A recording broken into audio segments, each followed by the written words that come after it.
7 on Jubes and Kerr. You're an inspiration to us all. Clip that bit up. Well, you are. That's my ringtone. My political ambitions those days are gone, I can tell you. She's only teasing. Go on. He's probably going to want to lay down now. I'll give him 2 minutes to have one.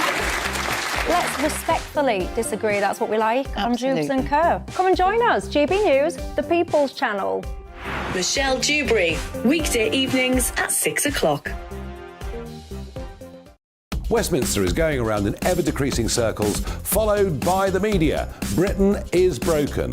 How on earth did we get into this mess? But more importantly, how do we get out of it? Join me at 7 p.m, Mondays to Thursdays on Farage, here on GB News. We will have open, rational debate. We've got to work out how Britain moves forward from this. Join us here on GB News, the People's Channel. Britain is watching.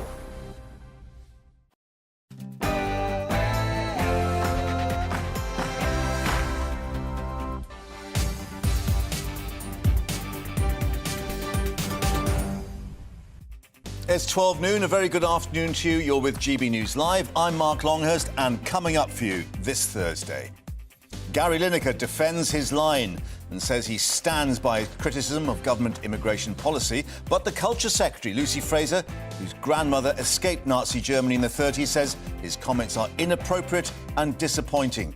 The call's growing for him to be sacked from the BBC. But where does that leave free speech? The blizzard warning, extreme weather about to dump 1.5 feet of snow in many parts of the UK. It follows the coldest March temperature in more than a decade, and we've sent our man Paul Hawkins to a lonely hillside somewhere in wildest Yorkshire. What sort of tale will he have to tell us? At least 9 people have been killed and power lost once more at Europe's largest nuclear plant after the latest Russian attack saw a reported 81 missiles fired across Ukraine. We'll have the latest on the ground and ask, is it evidence that Russia's unable to launch a much-vaunted spring offensive? But first, let's get an update on all the latest headlines with Rhiannon.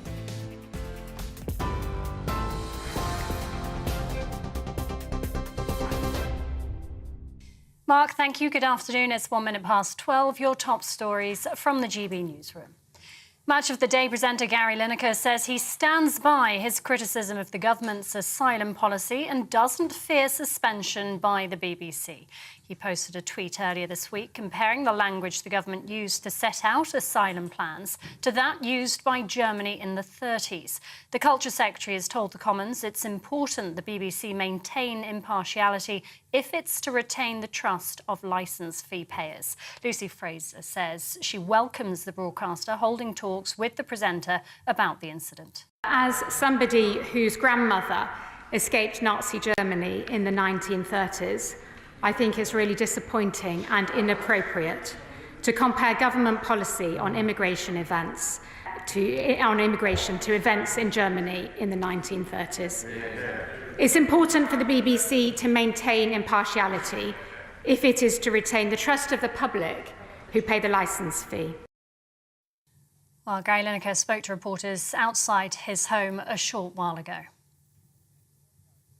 Do you regret the tweet, Gary?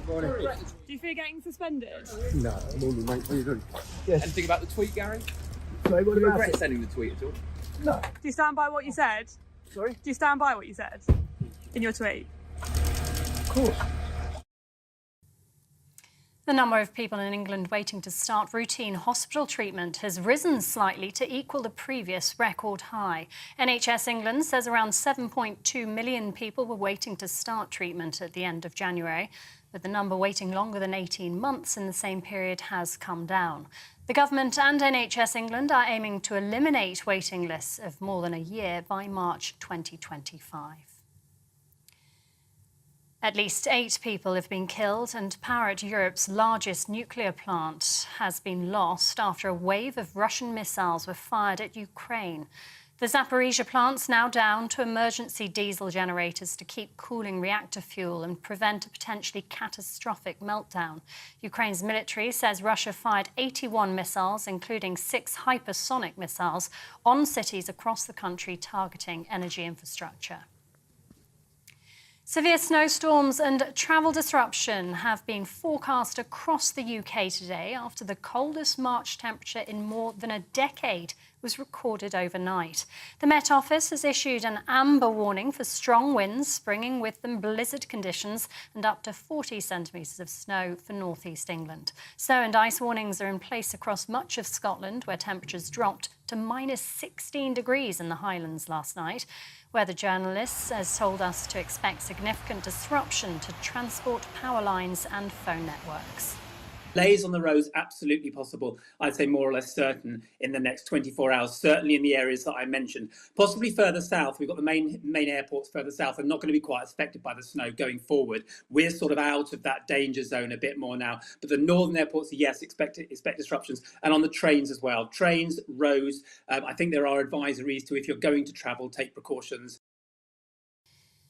Boris Johnson reportedly warned Dominic Raab privately about his conduct during his leadership. It's understood the ex-Tory leader's given evidence to the inquiry into allegations of bullying against the cabinet minister and independent lawyers looking into complaints made by senior civil servants. The Daily Telegraph reports it's highly unusual for a former Prime Minister to be involved in a Downing Street investigation. The 8 formal complaints relate to when Mr Raab was Foreign Secretary, Brexit Secretary and during his first stint as Justice Secretary. Britain's most iconic astrologer has died, aged 80. Mystic Meg, whose real name was Margaret Lake, wrote daily horoscopes for The Sun for nearly 23 years. The newspaper announced her death, reporting she'd been admitted to hospital with flu. Her agent says she was followed by millions around the world, showing what an impact she had on the world of astrology. And 25-year-old singer Mae Muller will represent the UK at this year's Eurovision Song Contest. Instead, I wrote a song about how you did me wrong. I could have cried at home and spent the night alone. She'll perform at the event in Liverpool with the track I Wrote a Song. The contest is being held in the Liverpool Arena on the 13th of May on behalf of last year's winners, Ukraine. Miss Muller has described it as a dream. And best of luck to her. This is GB News. We'll bring you more as it happens. Now, though, it's back over to Mark.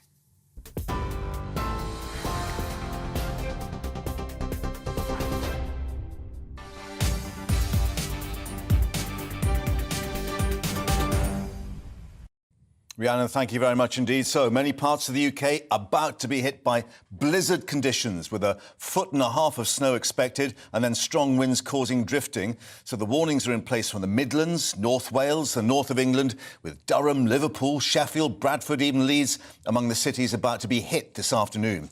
Well, this follows the coldest March temperatures in more than a decade, with the mercury hitting minus 16 Celsius overnight at Altnahara in the Highlands. The Queen Consort Camilla cancelled her planned visit to Newmarket in Suffolk this afternoon because of the expected deterioration in the weather conditions. Well, our national reporter Paul Hawkins has been braving the cold for us near Leeds in Yorkshire. We'd sent him up to the high abandoned hillside above Otley, but you've wimped out. I see him gone back down into town for us. Yeah, wimped out. I've been there all morning, Mark, while you were probably still having your cup of tea in bed, thank you. Listen, we were doing the classic reporter standing in the snow telling you it's snowing kind of thing, and we thought, look, let's have a look at how this weather impacts on the vulnerable people. Yes, it's only going to happen for 24 hours. Yes, it's only in certain parts of the country, but it is going to be pretty thick snow later and blizzards, and it is going to have an impact on the vulnerable, including, of course, the elderly, which is why we can speak now to Catherine, who's from Otley Action for Older People. Just very quickly, just give us an idea of what your charity does. We support people aged 60 plus in the locality, help them to access social inclusion, and we do lots of other things too. I'm actually a social worker, so we help with benefits, housing, lots of other things.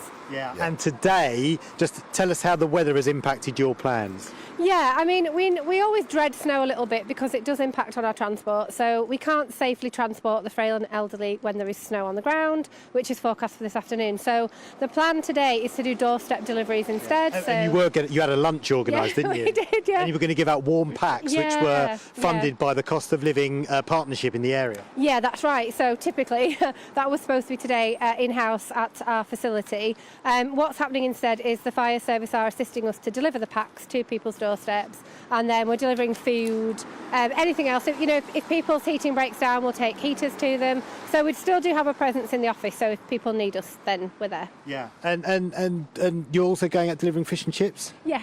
So we do that every Thursday, but today we're doing some extra ones because for the people that can't access food without coming to Lunch Club. So So still busy in the office, even though those people, those clients that you see that they're not visiting. Yeah, we do a lot of befriending calls, so just to check in on them, welfare checks over the phone to make sure that their heating's working, that they're staying in. We do encourage people to stay in when there's a heavy forecast.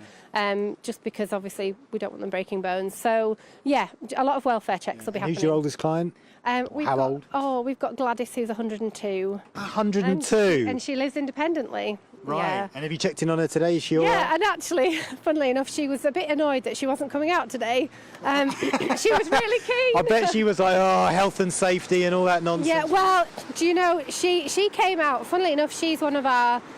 She's been with us a long time, and she came out all through lockdown. When we had the support groups, she was really keen to not stay in, and her motto was, you've got one life, live it, sort of thing. So she came out all through that when we were able to run the support group. So yeah, she was a little bit annoyed this morning, but yeah, well, she's lived through 2 world wars and all sorts of things. She was like, what's a bit of snow, right? Exactly, yeah, that was her her thought process was great, yeah. All right, well, listen, you're doing some great work in Otley. Really appreciate you talking to us because I know you're busy today, so thank you for that. Thank you. And as Catherine was saying, they're going to be delivering fish and chips around Otley later, so we're hoping to tag along and just see the kind of impact that has on these sections of the community that are vulnerable and rely on these kind of deliveries, especially at times like this. Yeah, indeed. I mean, an important point, even though clearly they breathe them tough in Otley at 102, wanting to get out in those conditions. But clearly we can see the snow falling thick and fast. The other problem that we're going to get now this afternoon, Paul, is this wind picking up, which is why they're talking about these blizzard conditions. Yeah, absolutely. That's what's going to make the difference, the wind, as that picks up. I can tell you it's been gently increasing throughout the morning here. The flakes are getting thicker. Of course, it settles, and then they send out the snow ploughs, the gritters. We saw them last night around Yorkshire, but getting out, but essentially trying to clear the road when the snow's being blown onto it is going to make it that more difficult. And you mentioned out in Nahara in Scotland there, -16 overnight, the coldest night in the UK this year, the coldest March temperature since 2010. Bear in mind, of course, it's terrible here and it's going to get worse later, although for a very short period. We should keep some context because those of us watching in Cornwall, it was 11 degrees this morning. So there's a huge temperature range from one end of the country to the other. But certainly in terms of the Midlands, the North, Mid-North Wales and even Northern Ireland as well, they're kind of getting ready for this influx of snow and the effect that's going to have. Yeah, and we'll keep people updated with our own weather forecast coming up shortly. But, Paul, thanks for that. We'll let you go and get your fish and chips. Thanks for updating us. And more, of course, to come from Paul throughout the afternoon as those blizzard conditions head into those particular areas. Now, Gary Lineker says he stands by his criticism of the government's immigration policy. He was speaking to reporters earlier as he was leaving his home. The former England striker and Match of the Day host also saying he does not fear suspension from the BBC. Well, his tweets have compared the rhetoric of the government's illegal migration bill with that of 1930s Germany. Then this morning, the Culture Secretary, Lucy Fraser, whose grandmother had escaped Nazi Germany in the 1930s, told the Commons that his comments were disappointing and inappropriate. Let's get more in the studio now. Our political reporter Olivia Utley joins us. Significant when the Culture Secretary takes time to comment on this. And she is obviously reflecting on a point that has disappointed many people, and that is his parallel that he draws with Nazi Germany. Absolutely, and she talks about her own personal, the way she's been personally impacted by this because her grandmother escaped Nazi Germany in the 1930s. But of course, this isn't just her personal response. This is clearly the line that the government is now taking on this whole affair. Politically, this actually might be relatively sort of useful to the government because the government knows that most people in the country agree with it broadly in terms of its desire to stop the small boats and broadly agree with this particular legislation, which is getting quite draconian on sending back illegal immigrants. So anything which allows the government to have more airtime about this policy, which they're very proud of, is quite useful to them. It this whole incident does put the BBC in quite an awkward position because essentially Gary Lineker is right not to be scared of being sacked from the BBC because technically it doesn't look like he's breached the terms of his contract. Of course, the BBC is very, very strict with its own journalists in terms of making sure that they're totally impartial at all times. But Gary Lineker is a freelancer and works on contract, and actually he isn't specifically under pressure to keep to the BBC's own impartial line. Of course, though, there is an optics problem because if someone like Gary Lineker, who in some respects, like it or not, is kind of one of the faces of the BBC, is making comments like this, it does make the public feel as though there is a problem with BBC impartiality. So it'll be fascinating to see how the BBC deals with this. Yeah, and as you say, I mean, two aspects. I mean, just first on the politics, as you were indicating, we heard from the Prime Minister at Prime Minister's questions. I think the quote was, "We are on the side of the people, the people's priority." And clearly they see this having some kind of reverberation with that public mood. However, in terms of the issue of free speech, I mean, it's interesting that Richard Eyre, former controller of editorial policy, no less, I think he said that the Director General may have to dismiss Lineker because obviously he's so closely identified with the BBC, even if there's no direct sort of contractual obligation. Well, exactly. So this is the dilemma that the BBC finds itself in. Although Gary Lineker may not have technically broken the rules, obviously he is more than just another BBC presenter. He is one of the BBC's main stars. So it does put the BBC in a very awkward position when someone like this comes out with such hyperbolic language criticising the government. And of course, it isn't the first time Gary Lineker has done this. But just going back to the politics of it for a second, I think it is important to say that the government is very proud of this policy. The government feels as though things are going its way for the first time in a long time. We've seen positive newspaper headlines for the past 4 days about the government. So the government is pleased that it's got a policy which is... Small boats is the number 2 issue for Tory voters in 2019, and the government believes that this policy will tackle that issue. So having a bit of airtime, the fact that we're talking about this now, Rishi Sunak won't be too disappointed about It's political currency for them. However, one reflects, and this was the line of attack from Keir Starmer, quoting the various figures previously, if it doesn't stop the boats, then they're setting themselves up for a fall in that general election with people saying, "You promised you'd do this, it's not worked." Yes, and of course there are lots of hurdles that this legislation has to get over before it gets anywhere. Of course, we know that Labour's going to be put forward to the Commons on Monday. We know that Labour's going to vote against it. It could definitely come into difficulty in the Lords, which generally sort of skews a little bit to the left. And then we have all the talk of the lefty lawyers, as the government likes to put it. And now lefty football commentators. And lefty football commentators. So it'll get held up at that stage as well. It could get held up at the Supreme Court stage. And then we have the issue of what happens to the migrants. The policy is that migrants can't stay for more than 28 days and they'll be sent to Rwanda or another third country. Well, there's a question mark over how many refugees Rwanda can take. What if some of these cases get held up in the courts? Then what happens to these people who stayed more than 28 days? Where are they held? Where will they stay? The detention centres, as we know, are overrun. We saw what happened in Manson a couple of months ago. So it could well be that the government is indeed setting itself up for a fall here. But their calculation is, well, we've got to look like we're doing something, and they're certainly doing that. OK, Olivia, thank you for that. Let's bring in now the political editor of the Sunday Mirror and the People on Sunday, Nigel Nelson, joining us. And Nigel, just to pick up on that point that Olivia was making, I mean, maybe the government actually is not too unhappy to have a pantomime villain in all this. No, it's the perfect distraction from the policy itself. So Gary Lineker has inadvertently done the government a massive favour. It means that people are talking about his tweet rather than examining a policy which has got so many holes in it. It's like Swiss cheese. Yeah, and clearly indications that Labour thinks that there are challenges that it can launch as this legislation goes through. But in terms of the comment and the whole issue of free speech and whether sports presenters are able to actually comment on political matters, where do you stand on that? Well, I mean, I don't think that Gary Lineker should either be suspended or fired. I don't think it's that kind of offence. Yeah. What I do think, though, is that he should reflect on what he's actually doing. Now, there is the issue, obviously, of free speech. Is Gary Lineker able to speak as freely as other people? The answer is probably no, that free speech carries with it responsibilities, which Gary Lineker has taken on. He's the face of BBC Sport. So when he talks about the small boat policy being cruel and hitting vulnerable people, that strikes me as fair comment.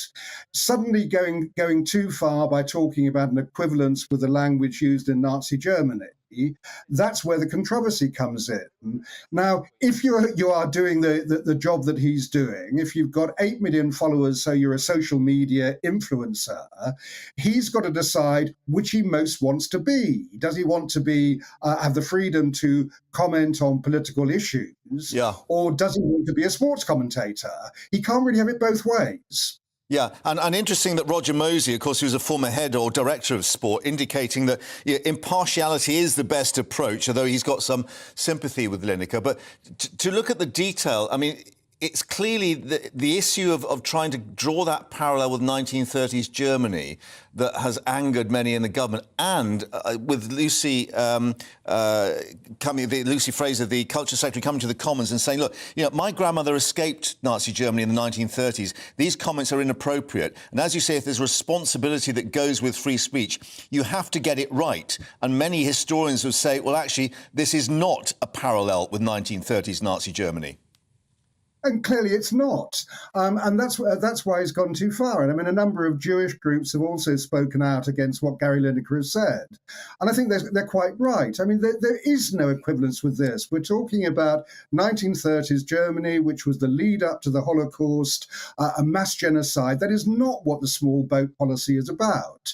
So what we should be doing is concentrating on the policy, whether it works, whether it is right, rather than Gary Lineker going off with a tweet which takes all the emphasis off that. It's the policy we should be scrutinising rather more than Gary Lineker. Yeah. Just last thought then, Nigel. If he is made to fall on his sword, could that actually be damaging for the government in that he becomes a victim, if you like? Yes, I think it would do, because what then happens is you really do have the free speech argument. And so this is why I think it's a matter for Gary Lineker to decide for himself what he wants to be. Suddenly we'll be in a whole different area if we see the BBC actually gagging a sports presenter whose contract does not allow him to be gagged. So the best route for the BBC is a quiet word with Gary Lineker, and Gary Lineker to have a think about it. Nigel, thank you for having a quiet word with us as ever and joining us here on GB News. And, of course, we'll see what occurs in these days to come. Thanks very much indeed. Also coming up, we'll update you on the latest royal news. As we were saying, the Queen Consort unable to travel to Newmarket because of the weather, but the King still hard at work. Where and when? Our royal reporter Cameron Walker will be updating us. But first, let's get an update on that weather. Hello, Alex Deacon here with your latest weather update. Most places having a dry day today, but there are a few showers across parts of Scotland and Northern Ireland. Southern areas enjoying the sunniest skies. Still feeling pretty chilly where it stays grey. High pressure is dominating. Around the area of high pressure, the winds go clockwise, so feeding in quite a lot of cloud and a few showers from the North Sea into parts of eastern Scotland and a few for the east of Northern Ireland as well. So showers continuing in southern Scotland, but generally elsewhere it's dry. Quite a lot of cloud for Scotland, Northern England and Eastern England, but some spells of sunshine for Southern England and South Wales. Out of the breeze here. Feeling pretty pleasant with temperatures perhaps up to 11 Celsius. Where it stays drab, 7 or 8.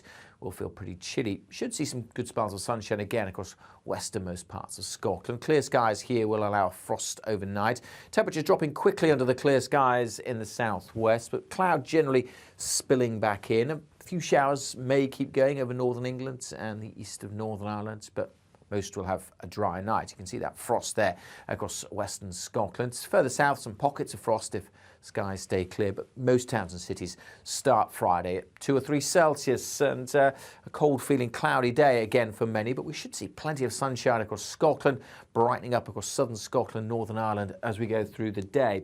Elsewhere, a lot of cloud, a cloudier day in the south compared to today, but still temperatures might just about get at double figures. Generally these values are touched below average for this time of year, and feeling colder with a brisk breeze along some of these eastern coasts. Not a great deal of change during Friday night, or indeed as we go through the weekend.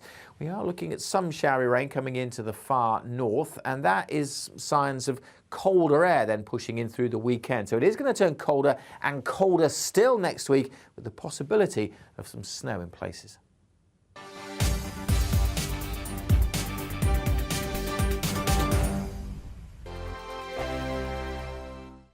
Monday to Thursday nights on GB News. At 6, it's Dubes & Co. 7 o'clock, Farage. At 8, join Jacob Rees-Mogg. And at 9, Dan Wootton Tonight, followed by Headliners. On TV, radio and online. This is GB News. It's all about family, being in people's living rooms, all the interaction and getting to know who our viewers and listeners are. When I was young, my dad used to say, Nana, stop arguing. I wanted an outlet that would enable me to give my opinion. People are going through a really hard time right now, and I know that you don't feel like you're being listened to by the establishment. I came to GB News because it's the People's Channel, and I want the audience to have their say on the events of the day. We're dynamic. We do something different. Democracy shows that the wisdom of the nation is in its people. I get to travel to find out what the story is from a personal perspective. The British people aren't fools. We know when we're not being told the full story. We've got to work out how Britain moves forward from this. It's the best country in the world. The establishment had their chance. Now we're here to represent your views. Britain's watching. Britain's watching. Britain's watching.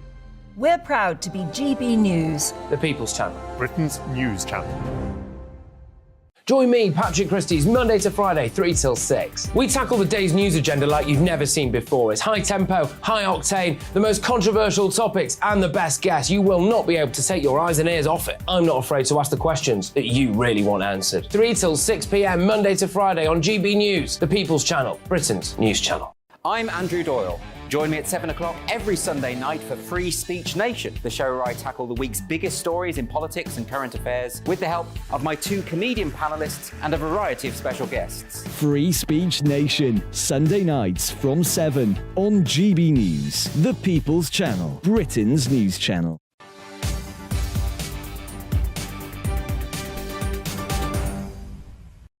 And welcome back to GB News Live. Let's bring you some breaking news, breaking blizzard news this time, because we're just being told now that East Midlands Airport in Leicestershire has had to close its runway because of the weather conditions under a yellow weather warning for snow. That's until 2 o'clock tomorrow lunchtime, we're being told, for that particular area.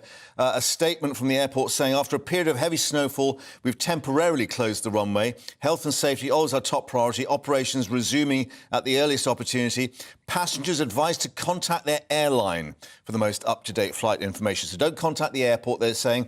Contact the airline. But, of course, don't forget, get in touch with us as well if you've been delayed or you've got problems. gbviews@gbnews.uk, and we'll try and update you on what's happening. Let's update you now on all the royal news, because yet again there's plenty happening. The royal family official website has now been changed a day later to reflect that the Duke and Duchess of Sussex will be using the titles Prince and Princess for Archie and Lilibet. They're now listed as Prince Archie of Sussex and Princess Lilibet of Sussex. Well, previously, of course, featured on the line of succession page as Master Archie Mountbatten-Windsor and Miss Lilibet Mountbatten-Windsor. So they have caught up with the news from California. Let's catch up with all the other news now with our royal reporter Cameron Walker joining us in the studio. Just to reflect, Cameron, first on the weather front, we've got this confirmation that the Queen Consort has had to cancel a trip today because of the weather. She has indeed. She was expected to be in Newmarket, but because of the weather, the transport arrangements, as we understand it, have been they can't happen due to the weather. A spokesperson for Buckingham Palace says Her Majesty is, of course, very sorry not to be able to attend and will hope to find another date to visit in due course. So not a cancellation, just a postponement. OK, and clearly for the right reasons, given what we're hearing about the worsening conditions. The King, though, we understand, will be out and about later? Yes, he is. He's expected to visit the Animal and Plant Health Agency, which is the government, a very posh name for the government's agency who looks after all the health for the animals and plants around the country, particularly around controlling exotic diseases. Well, avian flu, I guess, is the thing, isn't it? Exactly, yes. So he is expected to congratulate those who have been combating the largest ever avian influenza outbreak in the UK, in other words, bird flu. 332 cases since October 2021. And, of course, at the same time, they were dealing still when this outbreak started with the fallout of the coronavirus pandemic as well. And worries, of course, as to whether this will mutate and cause further problems down the line. Exactly, and we understand His Majesty is very keen on the environment and preserving the environment, particularly for future generations. And earlier, well, today, a climate change book has been published where... Well, this is the one I'm excited about. I mean, so involved is he that he is publishing a ladybird book, no less, for those of us of a certain vintage who remember those favourite, the seashore books and so on, and favourite trees and British birds. Exactly. So what's this one going to be called? Do we know yet? Well, yes, it's a ladybird book, Climate Change. So it's a very, very practical title from the King. It's adapted, actually, from another book which the King, when Prince of Wales, was involved with back in 2017. But the King has written a new afterword for this book. But crucially, it was written when he was still the Prince of Wales, which is why perhaps it is slightly not king-like in the sense that he is giving a bit of an opinion. Yes, however, of course, obviously, climate change is still politically a bit sensitive. So. It is, exactly. So this is the abridged version of what reports are saying the afterwards says. So this is the Prince Charles, who is now king. Ever since I was a young teenager, I have been worried about the way we have shaped our world. I am pleased to see that children across the world are now raising the alarm and calling for big changes to happen. Their efforts have emphasised the importance of caring about what life will be like in the future. There is a lesson for this for all of us. Right, and are we hoping to get a copy of this this afternoon, so we can actually share that with our viewers? Yes, we are hoping to, indeed. All the book covers, the new illustrations are all out, so we can indeed read it. But clearly the King is a constitutional monarch now, and he has to remain politically impartial. But clearly, I think the way he is talking about the environment now, as monarch, he is doing it by visiting places such as the Animal and Plant Health Agency today, rather than speaking out. Yeah, an indication that the Prince of Wales, William, now will also be taking on this mantle that still concerns for environmental issues very much to the fore. Absolutely. The Prince of Wales is involved in a 10-year programme called the Earthshot Prize. It's an optimistic way of looking at the benefits and finding solutions to repair our planet over the next decade or so, because scientists are saying it's a crucial time to repair the planet. So there's a competition each year with a cash grant for the most innovative solutions to climate change. So the Prince of Wales is very much championing that. So perhaps His Majesty is looking towards his oldest son to take that cause forward. It's very much a family tradition. We have the Prince of Wales as Prince William now. Charles did it, and Charles's father, the late Prince Philip, was also championing World Wildlife private Fund, remember? Yes. Exactly, yeah. Indeed.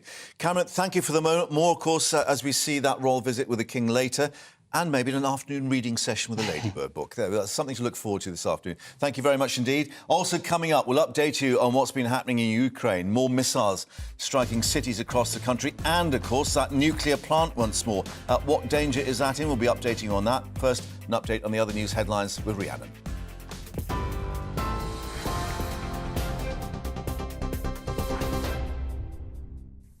Thank you, Mark. It's 12:32, your top stories from the GB newsroom. The Culture Secretary has told the Commons she welcomes the BBC talking to Gary Lineker about his behaviour on social media, and she says it's important the broadcaster maintains its impartiality. The Match of the Day presenter posted a tweet earlier this week comparing the language the government used to set out asylum plans to that used by Germany in the 30s. When asked about the incident, Mr Lineker said he doesn't fear suspension by the BBC. Do you regret the tweet, Gary? Do you fear getting suspended? No, I'm only mate. What are you doing? Yes. Anything about the tweet, Gary? Sorry, what Do you about regret it? sending the tweet at all? No. Do you stand by what you said? Sorry? Do you stand by what you said in your tweet? Of course. At least 8 people have been killed and power at Europe's largest nuclear plant has been lost after a wave of Russian missiles were fired at Ukraine this morning. The Zaporizhzhia plant is now down to emergency diesel generators to keep cooling reactor fuel and prevent a potentially catastrophic meltdown. Ukraine's military says Russia fired 81 missiles, including 6 hypersonic missiles, on cities across the country. The number of people in England waiting to start routine hospital treatment has risen slightly, level with the previous record high. NHS England says around 7.2 million people were waiting to start treatment at the end of January. But the number waiting longer than 18 months in the same period has come down. The government and NHS England are aiming to eliminate waiting times of more than a year by March 2025. And Britain's most iconic astrologer has died aged 80. Mystic Meg, whose real name was Margaret Lake, wrote daily horoscopes for The Sun for nearly 23 years. The newspaper announced her death, reporting she'd been admitted to hospital with flu. Her agent says she was followed by millions around the world, showing what an important impact she'd had on the world of astrology. TV, online and DAB+ radio, this is GB News. Don't go anywhere. Mark will be back in just a moment.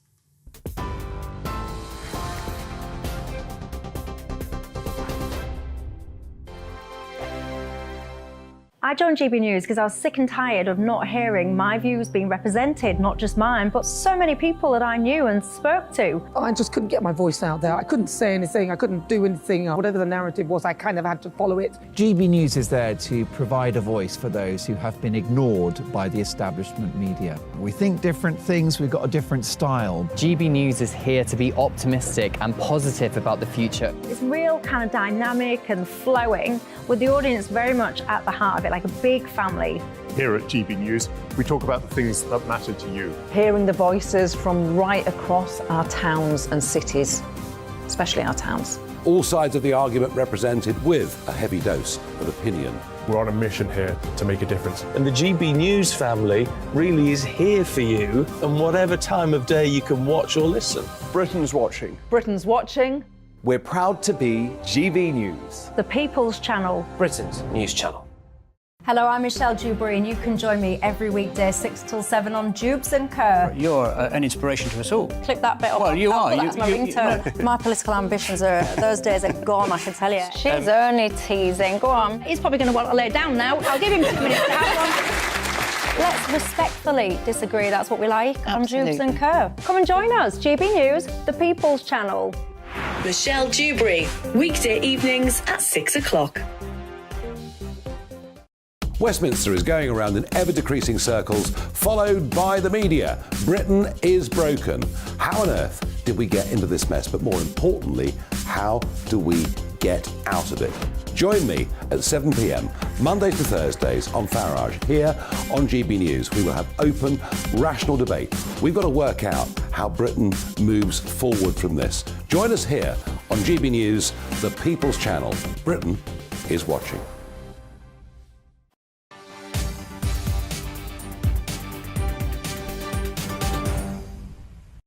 And welcome back to GB News Live with me, Mark Longhurst. Now, more than 80 Russian missiles have been fired on cities across Ukraine in the biggest attack for weeks. They've killed at least 9 people and hit Europe's largest nuclear power plant at Zaporizhzhia once more. Power being lost there, and they're trying to get diesel generators to keep cooling the fuel. And we're also learning from the UN that its nuclear watchdog, Rafael Grossi, has said in an urgent warning, this cannot go on, he said.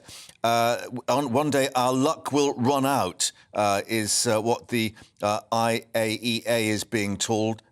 One day our luck will run out. We cannot allow this to happen anymore. Well, let's actually now cross to eastern Ukraine and speak to journalist Stefan Weichert, who's there.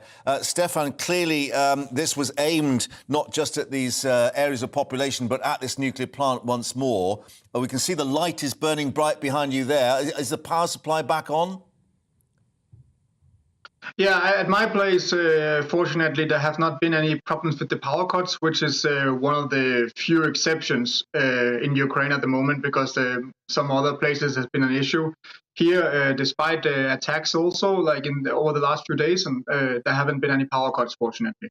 Yeah, but clearly real worries yet again at what's happening with the power plant particularly, not just in terms of supplying power, but what happens, of course, if that reactor fuel is not cooled down and we get another Chernobyl. Yeah, absolutely. That's a big issue. Now it's the 6th time that this nuclear power plant, which by the way is the biggest in Ukraine, has lost power. And then every time, the whole the country and I guess also Europe is kind of holding their breath because it's always very critical.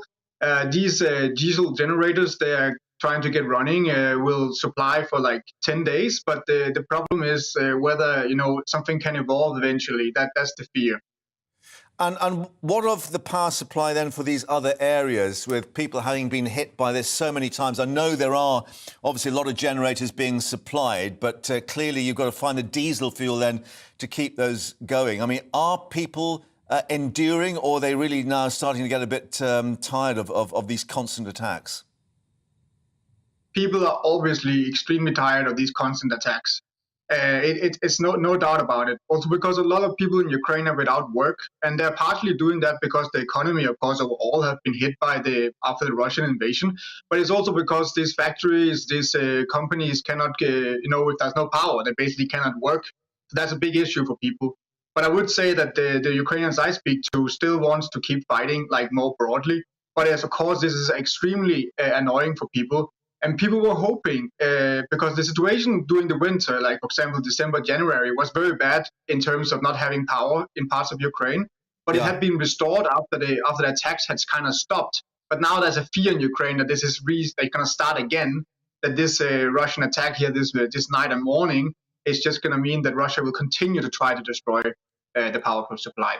But does this indicate, do some people there believe this indicates they are unable to launch this spring offensive, the land offensive, if you like, and this is the sort of attack they're having to revert to?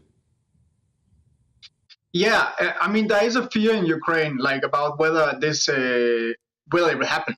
Because, a lot of Ukrainians are putting their hope to this spring offensive as a kind of a way to keep the gathering territory from Russia. But there is a kind of uncertainty whether it's going to happen, or whether Russia is going to keep pushing, as they have been doing for the past, month or so, in eastern Ukraine, trying to gather ground. Ukrainians are putting a lot of hope into the potential spring counteroffensive, but it also means when you put hope into something, it also means that you're worried that it might not happen. Indeed.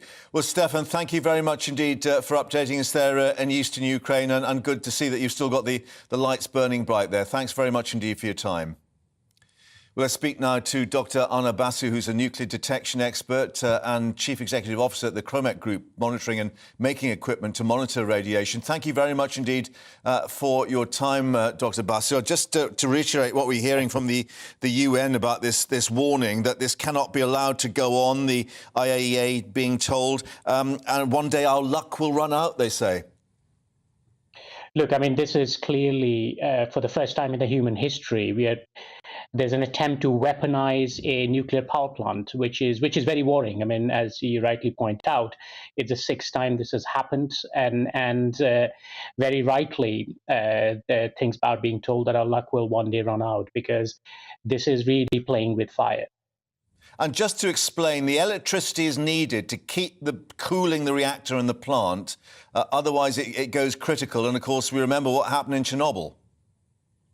Very much so. The backup generators are there. They're doing their job right now. They've got, as I understand, 10 days of fuel to support the plant. But of course, one thing that you don't want to happen is really those generators to run out of fuel or can be refueled, and then a catastrophic event happens, which not only affects Ukraine or its neighboring, areas around the Zaporizhzhia power plant, but it'll have a ramification around Europe and as far as UK possibly.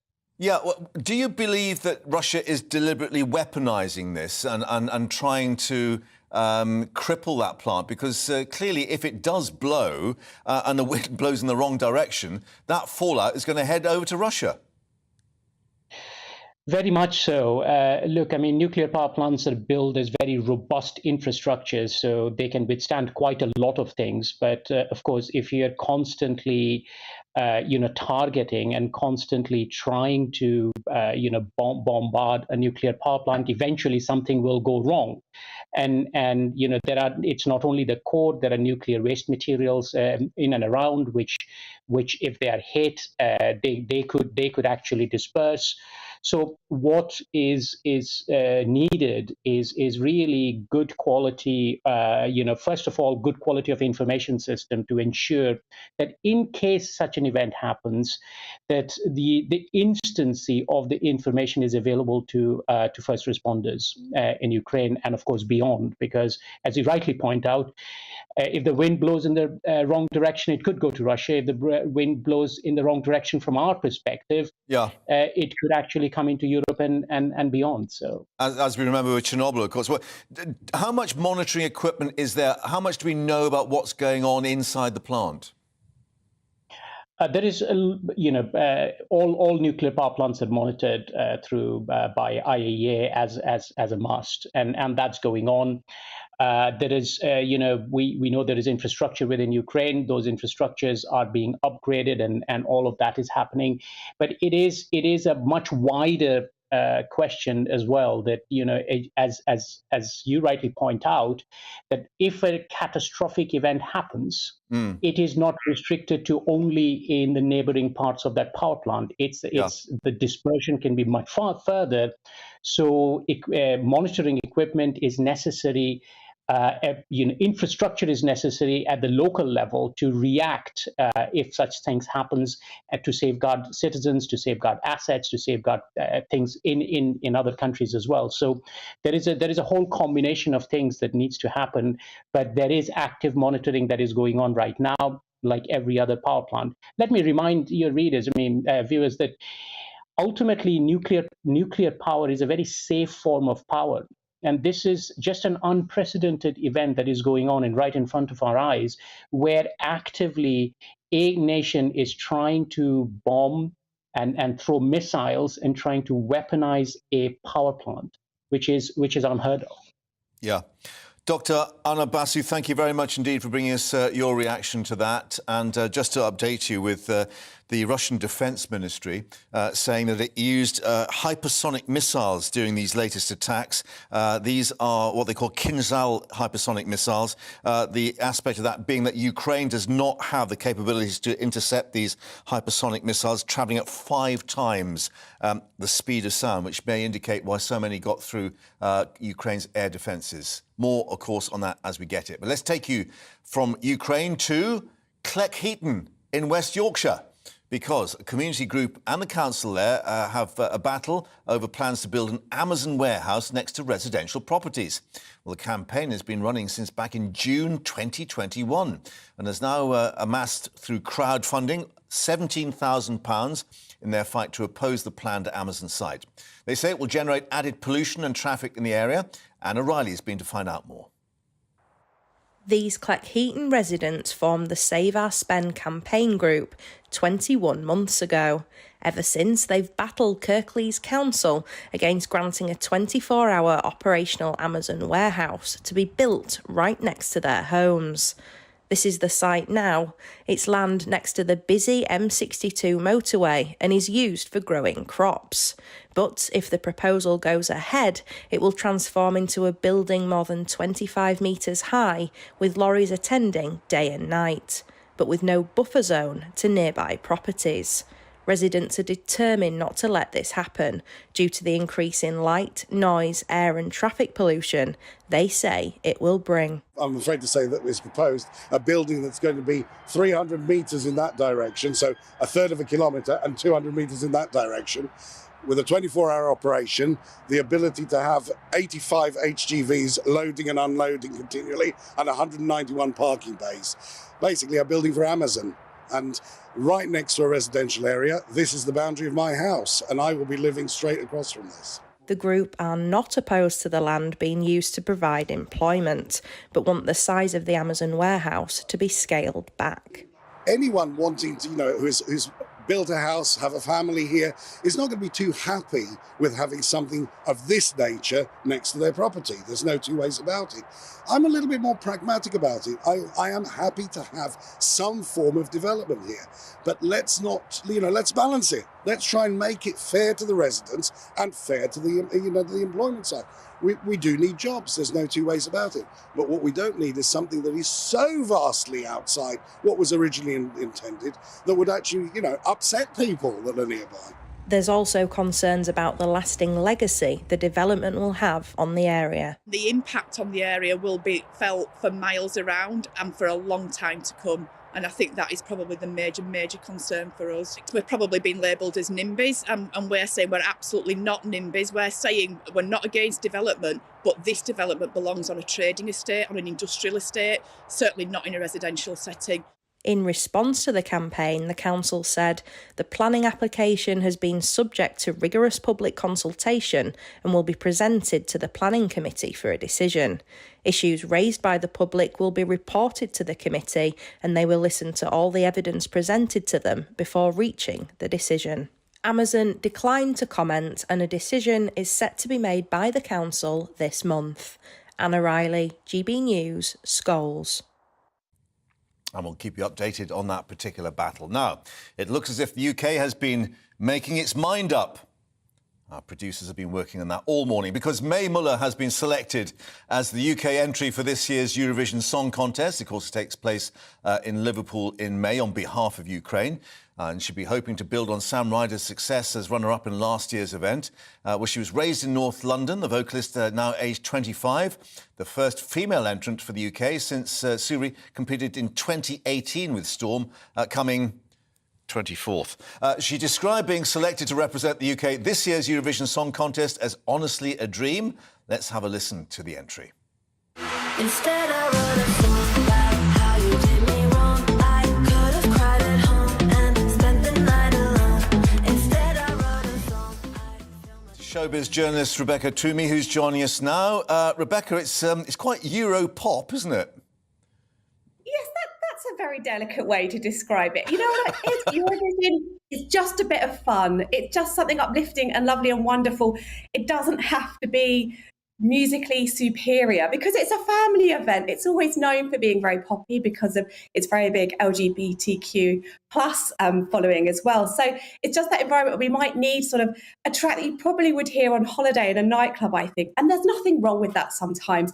The lyrics are quite interesting. It's sort of a bit of female empowerment song. Interesting because obviously yesterday we had International Women's Day.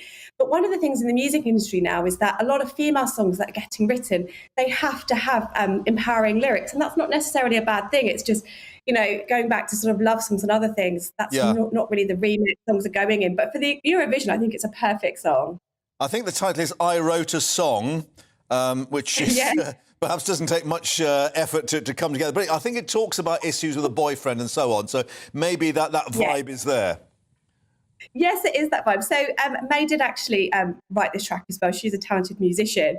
And it is called I Wrote a Song. And it's about, getting revenge on a cheating ex in the right way, being empowered, not sitting at home heartbroken with guitar. This is about going out and being positive and getting her revenge in the right way with her friends, the way she sees possible.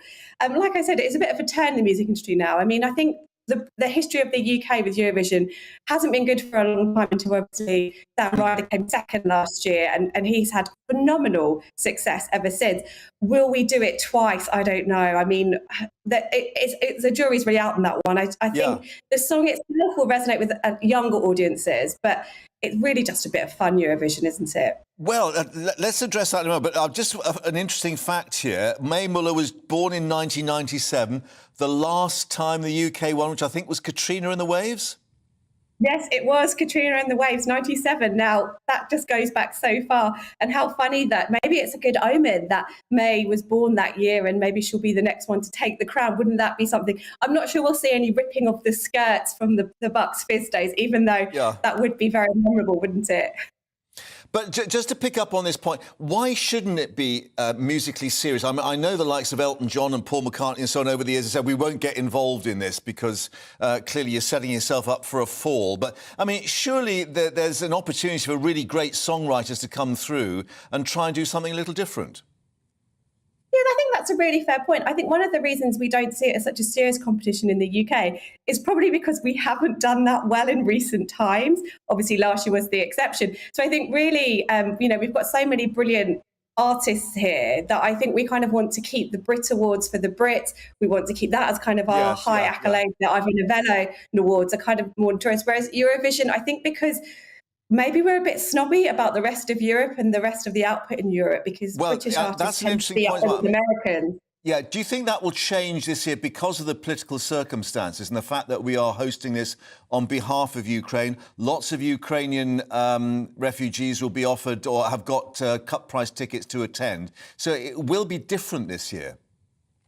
There'll be a very different feeling. I mean, let's remember, Eurovision is always slightly political. There is always a bit more going on behind the scenes. And it's nice to see that despite Brexit, we're still being welcomed with open arms in the music world. Let's just say the lovely thing about showbiz in that sense. But with Ukraine, I think it has got a very different vibe this year. Last year was incredibly powerful, how much everyone threw their support behind Ukraine. And I think now it is quite a strong message that, we're hosting it for Ukraine on behalf of it. And I think that's very important because it does sort of ring home that music can be quite a healing thing. It can be quite, cohesive thing. It pulls people together. So I think very much the agenda still will be the situation in Ukraine because, a year on, we don't seem to be any further than tragically where we were a year ago. And I think it's time for a celebration. Indeed, absolutely. Or bring Lulu back with Boom Bamba Bang, I think it was. Anyway, Rebecca Toomey, thank you very much for updating us on that. And, of course, we look forward to Eurovision itself. Let's just update you a bit of political news coming in. Downing Street and the Prime Minister's official spokesman saying that the Prime Minister is distancing himself from an email that attacked civil servants being sent to Tory supporters in the name of Suella Braverman, the Home Secretary, concerning the migrant issue. Now, Suella Braverman had insisted she did not sanction this message sent to thousands of Conservative Party members by Central Office, which had blamed, quote, an activist blob of left-wing lawyers, civil servants and the Labour Party for blocking previous attempts to tackle illegal migration. So Number 10 now stressing that this was not in reality the Home Secretary nor the Prime Minister's assessment. His official spokesman telling reporters it doesn't represent their views and certainly does not represent the views of the Prime Minister, and taking pains to point out their recent efforts to thank Home Office staff for their work. So clearly a little bit of a row going on behind the scenes there as to what was being said.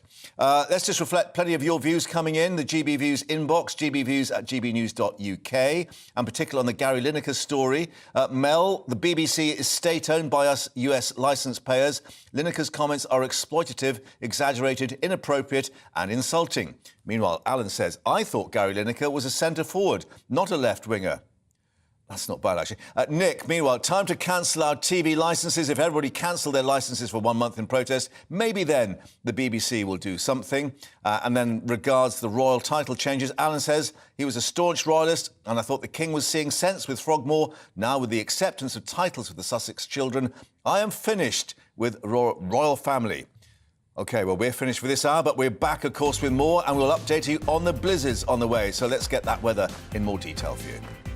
Hello, Alex Deakin here with your latest weather update. Most places having a dry day today, but there are a few showers across parts of Scotland and Northern Ireland. Southern areas enjoying the sunniest skies. Still feeling pretty chilly where it stays grey. High pressure is dominating. Around the area of high pressure, the winds go clockwise, so feeding in quite a lot of cloud and a few showers from the North Sea into parts of eastern Scotland and a few for the east of Northern Ireland as well. So showers continuing in southern Scotland, but generally elsewhere it's dry. Quite a lot of cloud for Scotland, Northern England and eastern England, but some spells of sunshine for southern England and South Wales. Out of the breeze here.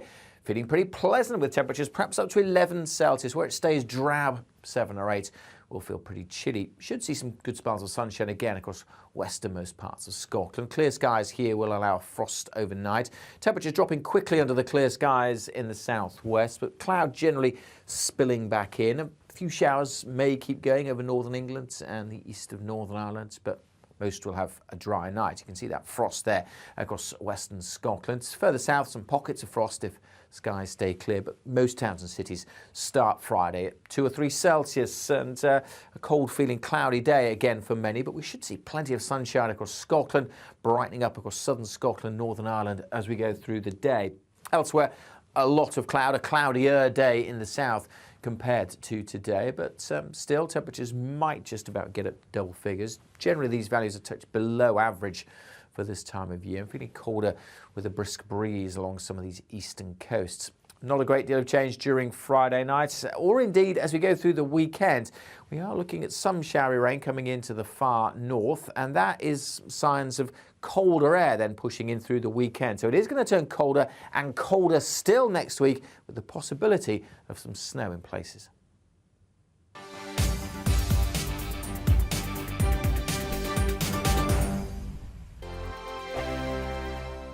First and foremost, I am a GB News fan, and I was before I was working here. Just love the fact that we're asking the questions that a lot of establishment media won't ask. With a bit of a twist, we not only want to inform you, but we want to keep you entertained. It's worth the drive because you get in and the team's all ready and waiting, they're itching to go, and it's a proper little family. GB News is the People's Channel. It's the audience that makes the programme sing. We're giving our viewers and our listeners a voice. I see the thousands of your letters, tweets, emails, you name it, coming in. Britain is broken. How on earth did we get into this mess? But more importantly, how do we get out of it? The establishment had their chance. Now we're here to represent you. It's time for something different. It's time for GB News. I'm very patriotic. I believe in Britain. Our best days lie ahead. Britain's watching. Britain's watching. Join us here on GB News. The People's Channel. Britain's news channel. Monday to Thursday, 9 p.m. till 11 p.m. Join me, Dan Wootton. I'll bring you the sharpest takes and hottest debates. Do you not believe in prison? I don't believe in prisons. I'm completely stunned. I guarantee you there'll be no spin, no bias, no censorship. I actually was personally quite offended by it. And no reason to go to bed. So I guess they've always been quite woke. That's Dan Wootton tonight on TV, radio and online. Monday to Thursday from 9 p.m. till 11 p.m. on GB News. The People's Channel, Britain's news channel. I'm Simon Evans. Join me on GB News for Headliners at 11 p.m. What's the scoop? I'll be joined by 2 of the country's top comedians. That's right. As we take a look at tomorrow's newspapers tonight. We're going to get into trouble. If it's a big story, we'll be covering it. Spill some tea on him. There we go. But we'll also have some fun. I wouldn't stick up a bank. My father didn't love me. So anyway. Headliners every night from 11 on GB News, the People's Channel, Britain's news channel.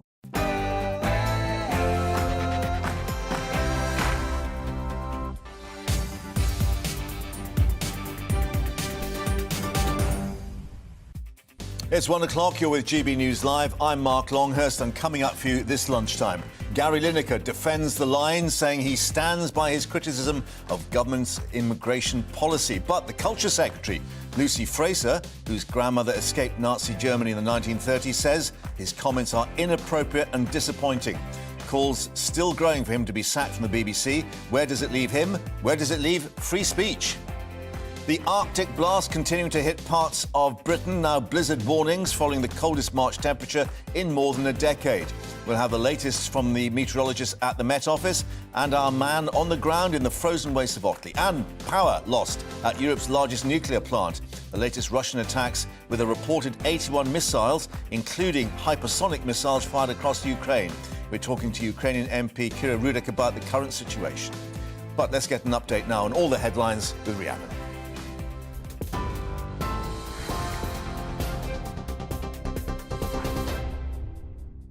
Mark, thank you. Good afternoon. It's 1 minute past 1, your top stories from the GB newsroom. Match of the Day presenter Gary Lineker says he stands by his criticism of the government's asylum policy. He posted a tweet earlier this week comparing the language the government used to set out asylum plans to that used by Germany in the 30s. The Culture Secretary has told the Commons it's important the BBC maintain impartiality if it's to retain the trust of licence fee payers. Lucy Fraser says she welcomes the broadcaster holding talks with the presenter about the incident. As somebody whose grandmother escaped Nazi Germany in the 1930s, I think it's really disappointing and inappropriate to compare government policy on immigration to events in Germany in the 1930s. It's important for the BBC to maintain impartiality if it is to retain the trust of the public who pay the licence fee. Well, Mr. Lineker spoke to reporters outside his home this morning and said he doesn't fear suspension by the BBC. Do you regret the tweet, Gary? Do you fear getting suspended? No, morning, mate. What are you doing? Yes. Anything about the tweet, Gary? Sorry, what Do you about regret it? sending the tweet at all? No. Do you stand by what you said? Sorry? Do you stand by what you said in your tweet? Of course. The number of people in England waiting to start routine hospital treatment has risen slightly, level with the previous record high. NHS England says around 7.2 million people were waiting to start treatment at the end of January. But the number waiting longer than 18 months in the same period has come down. A survey released today by the Royal College of Nurses shows a significant decline in the quality of patient care, as well as the well-being of nurses and midwives across England. At least 8 people have been killed and power at Europe's largest nuclear plant has been lost after a wave of Russian missiles were fired at Ukraine this morning. The Zaporizhzhia plant is now down to emergency diesel generators to keep cooling reactor fuel and prevent a potentially catastrophic meltdown. Ukraine's military says Russia fired 81 missiles, including 6 hypersonic missiles, on cities across the country targeting energy infrastructure. Back here, a runway at East Midlands Airport remains closed after heavy snowfall as blizzards continue to spread across the UK. The Met Office has issued 3 warnings for snow and ice for North East England, North Wales and Northern Ireland. Overnight, temperatures dropped to minus 16 degrees in the Highlands, making it the coldest temperature in March in more than a decade. Weather journalist Nathan Rao told us to expect significant disruption to transport, power lines and phone networks. Delays on the roads absolutely possible, I'd say more or less certain in the next 24 hours, certainly in the areas that I mentioned. Possibly further south, we've got the main airports further south are not going to be quite affected by the snow going forward. We're sort of out of that danger zone a bit more now. But the northern airports, yes, expect disruptions. And on the trains as well. Trains, roads, I think there are advisories to, if you're going to travel, take precautions. Boris Johnson reportedly warned Dominic Raab privately about his conduct during his leadership.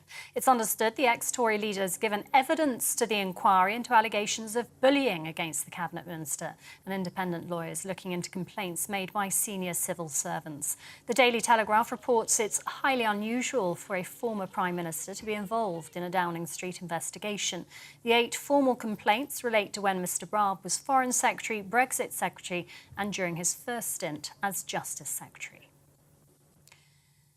Supermarkets have started dropping limits on customers buying certain fresh produce following widespread supply shortages. Asda has removed the 3 products per person cap on some fruit and vegetables, saying overall availability has improved and should be back to normal within a couple of weeks. Tesco, Aldi, Lidl and Morrison's also limited purchases of items such as peppers, tomatoes and cucumbers. Retailers put shortages down to bad weather and transport problems in North Africa and Europe.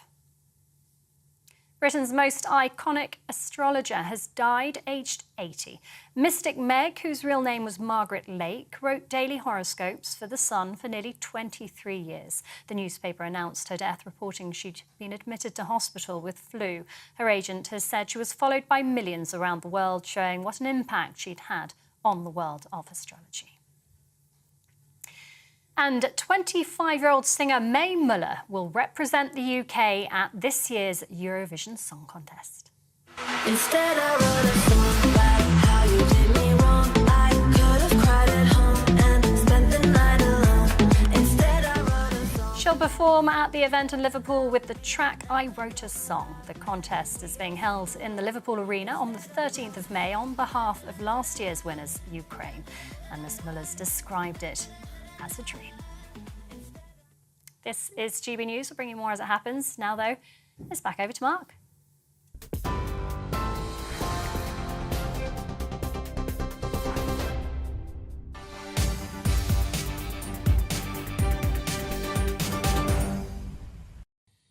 Thank you very much, Rhiannon. So it appears that the British weather is snow joke this afternoon because snowstorms, blizzards are going to be hitting large parts of England and Wales throughout the afternoon. The Met Office issuing amber warnings for strong winds, which will whip up the 40 centimetres of snow expected to fall in some areas. Indeed, the amber alert for Wales for snow and ice to stay in place until 9 a.m. tomorrow morning.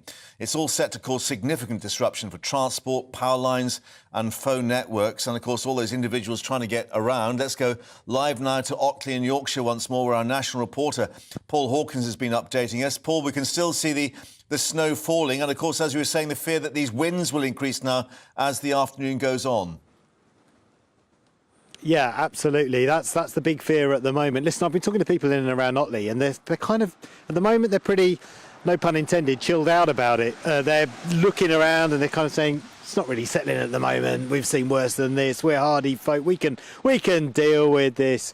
Yeah, Southern Jesse, some of them implying. But later on, it could change, because once that wind whips up and these snowflakes get a little bit thicker, and the temperature will have to actually slightly nudge up for that to happen. At the moment it's 0 degrees, but as the wind increases it feels more like sort of -2, -3. The temperature actually has to pick up by a degree or two for those snowflakes to bind together and then settle, and then you get those blizzards moving in, which make the snow drift onto the roads, which have been ploughed, have been gritted, but that's going to be much more challenging for the authorities, who are also looking after vulnerable people in the community. Yes, this snow isn't affecting all parts of the country, but here in Yorkshire they're taking precautions. We've been hearing earlier in the last hour, we were speaking to Otley Action for Older People. They're a small independent voluntary organisation that help with the elderly, and they've been out delivering fish and chips around the community, and also delivering warm packs via the fire service. That's provided by a central cost of living fund. So they're taking precautions here to try and look after the vulnerable. But in terms of those less vulnerable people, they're still up for it in the snow, as these dog walkers earlier told us. They're not bothered by it. No, yeah. They know I've got biscuits in my pocket. That'll be why. Have you faced any disruptions, sir? Or are you worried about what's coming later? They're saying snow and blizzards, maybe 40 centimetres? No. It looks pretty clear so far. Yeah, so you'll be all right. It's not affecting work or anything like that? No, I'm retired anyway. Do you love this weather? I don't mind it. I prefer it to rain. Yeah? Yeah, and I'm a dog walker, so it's heaven. It's fine then. But you haven't gone for the dog coats either. So these are all fine. Although my own dog, she's 9 and she does wear a coat because of the temperature. Yeah. But these run around, and it's not good when they're running around to have coats on. They get too hot. They do, yeah. Are you worried about the snow that's coming later, the blizzards, amber warnings, all that kind of thing? I just think as long as people are at home and they can look after their own dogs, then I'm fine with that. So 3 o'clock mark, the amber alert kicks in this part of England, stretching from Stoke all the way up to Durham, through the Pennines, the Yorkshire Dales, the Peak District, in and around Leeds, etc. And that's going to last till midday tomorrow. In Wales, it's already started. That lasts until 9 a.m. tomorrow. And then in Northern Ireland, there's an amber warning in eastern Northern Ireland. That starts from 3 o'clock this afternoon as well and runs through till 4 a.m. tomorrow. And effectively, it means that there is chance of a major disruption to travel, possible power outages, possible loss of the mobile phone network, and the advice is, as ever, stay indoors, work from home if you can, look after the vulnerable, and get a cup of tea. Yeah, indeed, and clearly some Yorkshire grit there with those dog walkers that you spoke to. But just to underline what they're saying in terms of these warnings, I think the official line here, we recommend thinking very carefully before setting out today with more snow forecast. Things are likely to get worse on the roads before they get better. So clearly we could be in for quite a time of it this afternoon. Yeah, indeed, we could be. So kind of keep an eye on the weather. Check, the local media broadcast, check GB News, keep across what's happening, keep an update on the travel. So just keep an eye out, use some common sense. And more importantly, let's be clear about this. It's not the whole of the country that is affected by this. We've had temperatures of 11, 12, 13 degrees down in Cornwall. Compare that to -16 in the Highlands of Scotland overnight. There's a big temperature range here, but certainly the affected parts, England, the Midlands, the North and Mid Wales and eastern Northern Ireland. OK, Paul, thank you for that from Otley there in Yorkshire. On that very note, let's get the details now from Jonathan Vaughtry, meteorologist at the Met Office. Jonathan, just to pick up on what Paul was saying there, I mean, is it actually quite a concentrated belt, but in that belt, it's going to be really quite bad?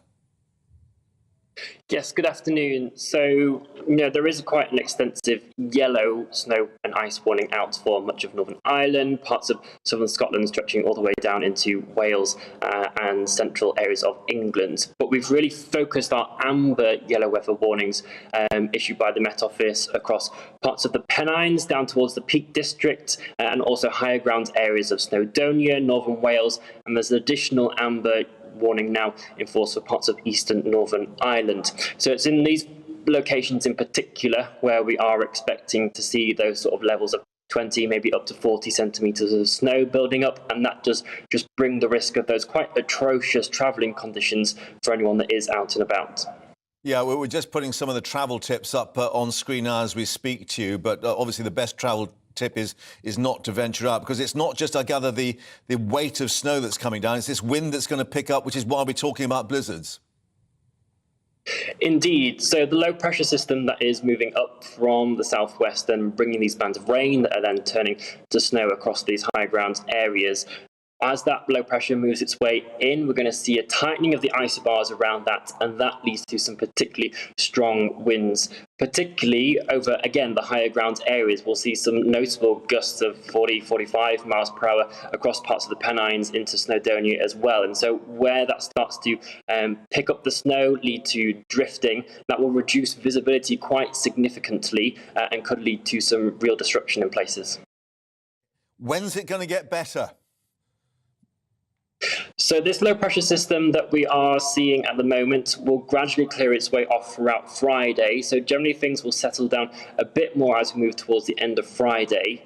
Unfortunately, as we move into the weekend, we are now expecting further low pressure systems to move their way in, and there is now an additional yellow snow and ice warning for northern areas of England up into parts of Scotland as well for Saturday and Sunday. So we are expecting further snowfall as we move into this weekend.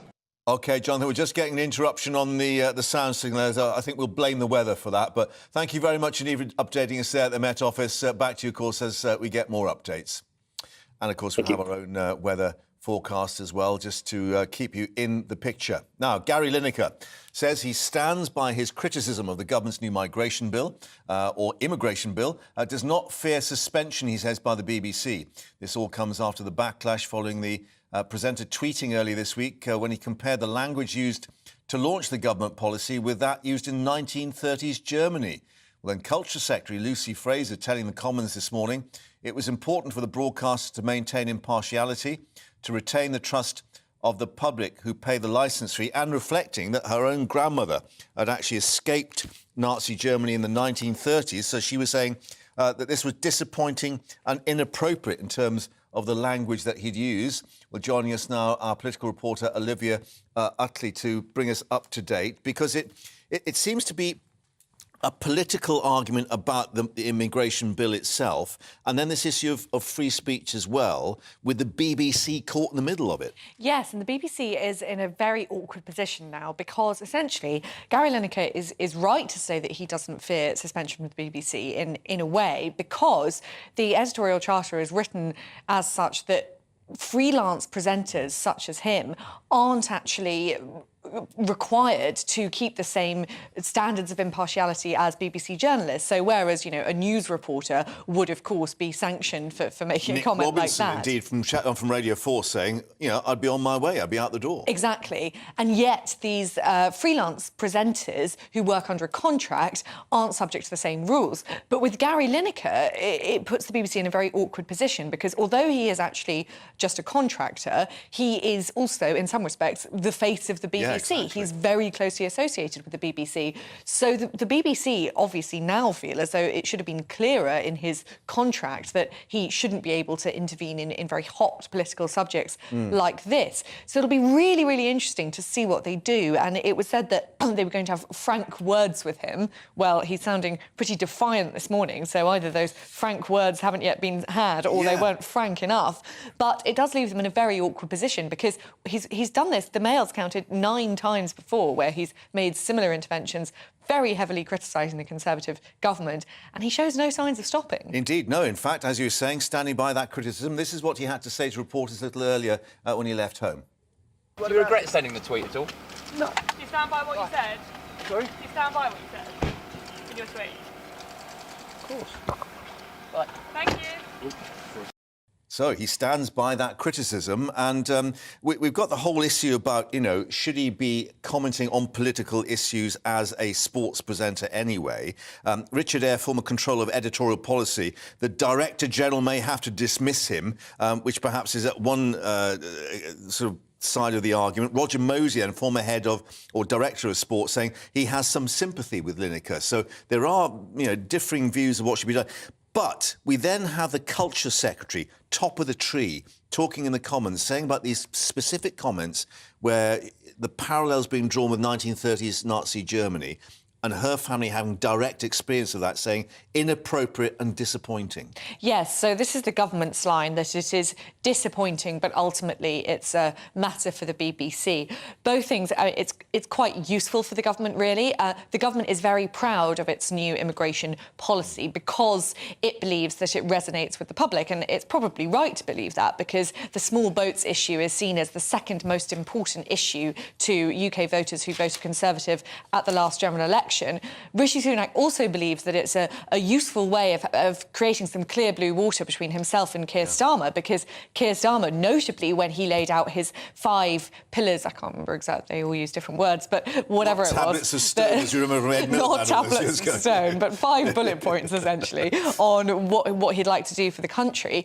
Very notably, small boats, addressing the small boats problem, immigration at all, wasn't on there. So Rishi Sunak clearly saw that as an opportunity to show that he is the one who's serious about this. Yeah, and just looking at the language that was used at PMQs, we are on the side of the people, Rishi Sunak, then the people's priority. So clearly they see this as resonating with a certain section of the public. So could it be that they believe that Gary Lineker is a useful pantomime villain, as is what I put to Nigel Nelson earlier? I think there's definitely an argument for that, because also, perhaps I'm being too cynical here, but it has distracted a bit over the last day or so from scrutiny of the actual details of the legislation itself, which in some respects seems a little bit vague. We still don't know. The boats? Will it actually stop the boats? We don't know what's going to happen. For example, they've said that people who come to this country illegally will be sent away after 28 days, but obviously, we know that these Rwanda cases keep being held up in the courts. So what exactly will happen after 28 days? It's not clear. And instead of having to address that over the last 24 hours, the government has been in this really quite helpful Gary Lineker distraction, as it were. Olivia, thank you very much indeed for that. More to come, and of course, we'll see what the BBC says on this particular issue. But let's update you now on some other news today with the trial of the man accused of the murder of 9-year-old Olivia Pratt-Corbell. That's continuing at Manchester Crown Court. Thomas Cashman, who's 34 from West Derby in Liverpool, also charged with attempted murder, wounding with intent and possessing a firearm with intent to endanger life, denying all those charges. Well, let's get more now with our North West reporter Sophie Reaper, who's been following proceedings for us there. What's the court heard today, Sophie? Well, so far this morning, we've heard various statements from people who either witnessed or are linked to the attack that took place in August of last year. First up, we heard from Timothy Naylor, who's an acquaintance of Joseph Nee. Now, that's the man that we know was the intended target of the gunman. So Mr. Naylor recanted the night of the attack. He and some friends had watched the Manchester United-Liverpool football match at his home. He said after the match, Joseph left with a man named Paul Abraham. 2 to 3 minutes later, he heard 2 bangs in quick succession and then male screaming. He said it was then that he realised that it wasn't fireworks and it was, in fact, the sound of a gun. He then called Paul Abraham, recounting that his friend was hysterical. He said he was sobbing on the phone and couldn't get his words out. The court then heard a pre-recorded police interview with Paul Abraham himself. He described that short journey from leaving the house of Mr. Naylor up until the attack. He gave details, things like the clothing that he was wearing and what he could remember of the gunman. He also said that when the gun was first fired, he ran away, fearing for his life. finally, the jury this morning has also heard various statements from witnesses to the incident, including a mother and daughter, Libby and Lisa Boylan. They were sat in the car on the street when the attack took place. The daughter, Libby, recalled seeing Olivia Pratt-Corbell being carried out of the family home by a police officer, her pyjamas covered in blood. She said, "I can't get this little girl out of my head." Now, the court's due to resume this afternoon. We're expecting to hear from members of Olivia Pratt-Corbell's family, pre-recorded video interviews, including one from Olivia's mother, Cheryl. So we'll be bringing you updates on that a little bit later on in the afternoon here from Manchester Crown Court. Thank you very much indeed. As you say, back to you at the court as that resumes later on this afternoon. Thank you very much. Well, coming up to you here on GB News Live, the latest on the royal family, the new Prince and Princess, and the King's new book, a Ladybird book on climate change. We'll be leafing through that for you. First, let's update you on that weather.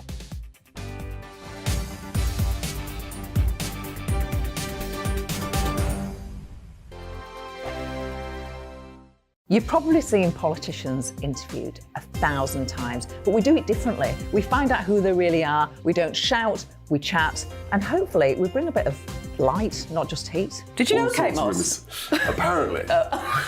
Do you have a pair of jeans or a pair of jeans?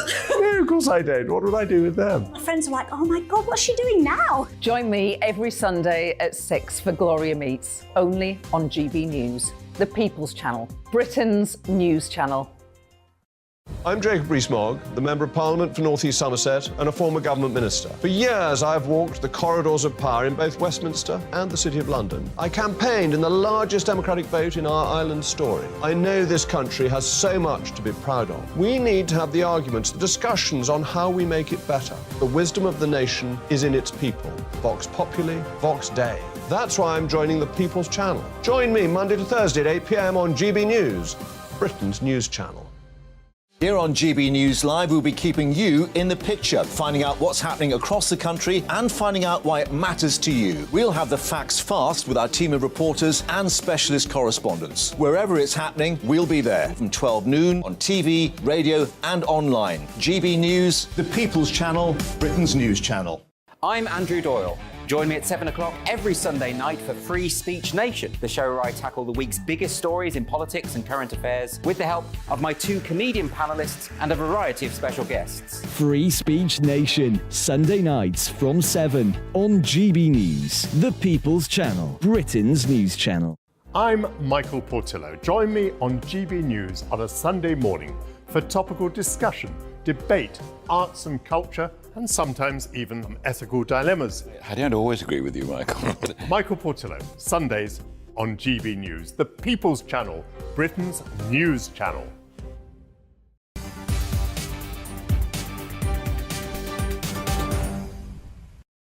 And welcome back to GB News Live. Now, the royal family's official website has now been changed, updated, to reflect that the Duke and Duchesses of Sussex children are to use the titles Prince and Princess. So Archie and Lilibet now listed as Prince Archie of Sussex and Princess Lilibet of Sussex. Meanwhile, Prince Harry at the centre of a planned High Court trial, of course, against a tabloid newspaper publisher over allegations of phone hacking. That's been ruled admissible now by a judge. Prince Harry, a number of high-profile figures bringing damage claims against Mirror Group newspapers. Other celebrities involved, including singer and former Girls Aloud member Cheryl, estate of the late singer George Michael, and former footballer and now television presenter Ian Wright, and the actor Ricky Tomlinson.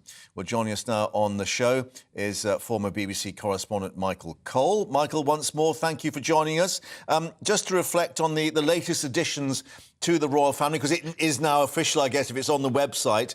A lot of people scratching their heads as to why they should take this time and trouble to actually have the christening and bringing the titles in when they were saying, oh, you know, we just want to plough our own furrow. Mark, you're absolutely right. This couple get odder and odder. They have been knocking 7 bells out of the royal family, bitter and rather cruel allegations and criticisms against the very institution of monarchy and all the senior members of the royal family. Nobody escapes their ire. And yet they want the trappings of royalty, the titles of royalty, to attach to their beloved children. So as you say, Master Archie and Miss Lilibet are now both Prince and Princess. Now, the legal position automatically, when the Queen sadly died on the 8th of September, was that they did become Prince and Princess, because those titles go to the grandchildren of the monarch, and the monarch was then suddenly King Charles III.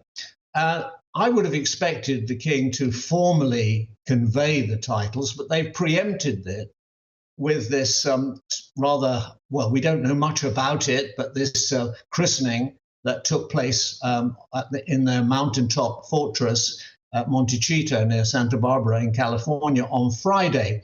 We don't know who the godparents were. Tyler Perry is said to be one of them. Now, the Church of England is famously liberal about things these days, but there are some rules, and there should be 3 godparents, and all 3 of them should be baptized members of the Episcopalian Church, which is what the Church of England calls itself in North America. So there are things we don't know that went on.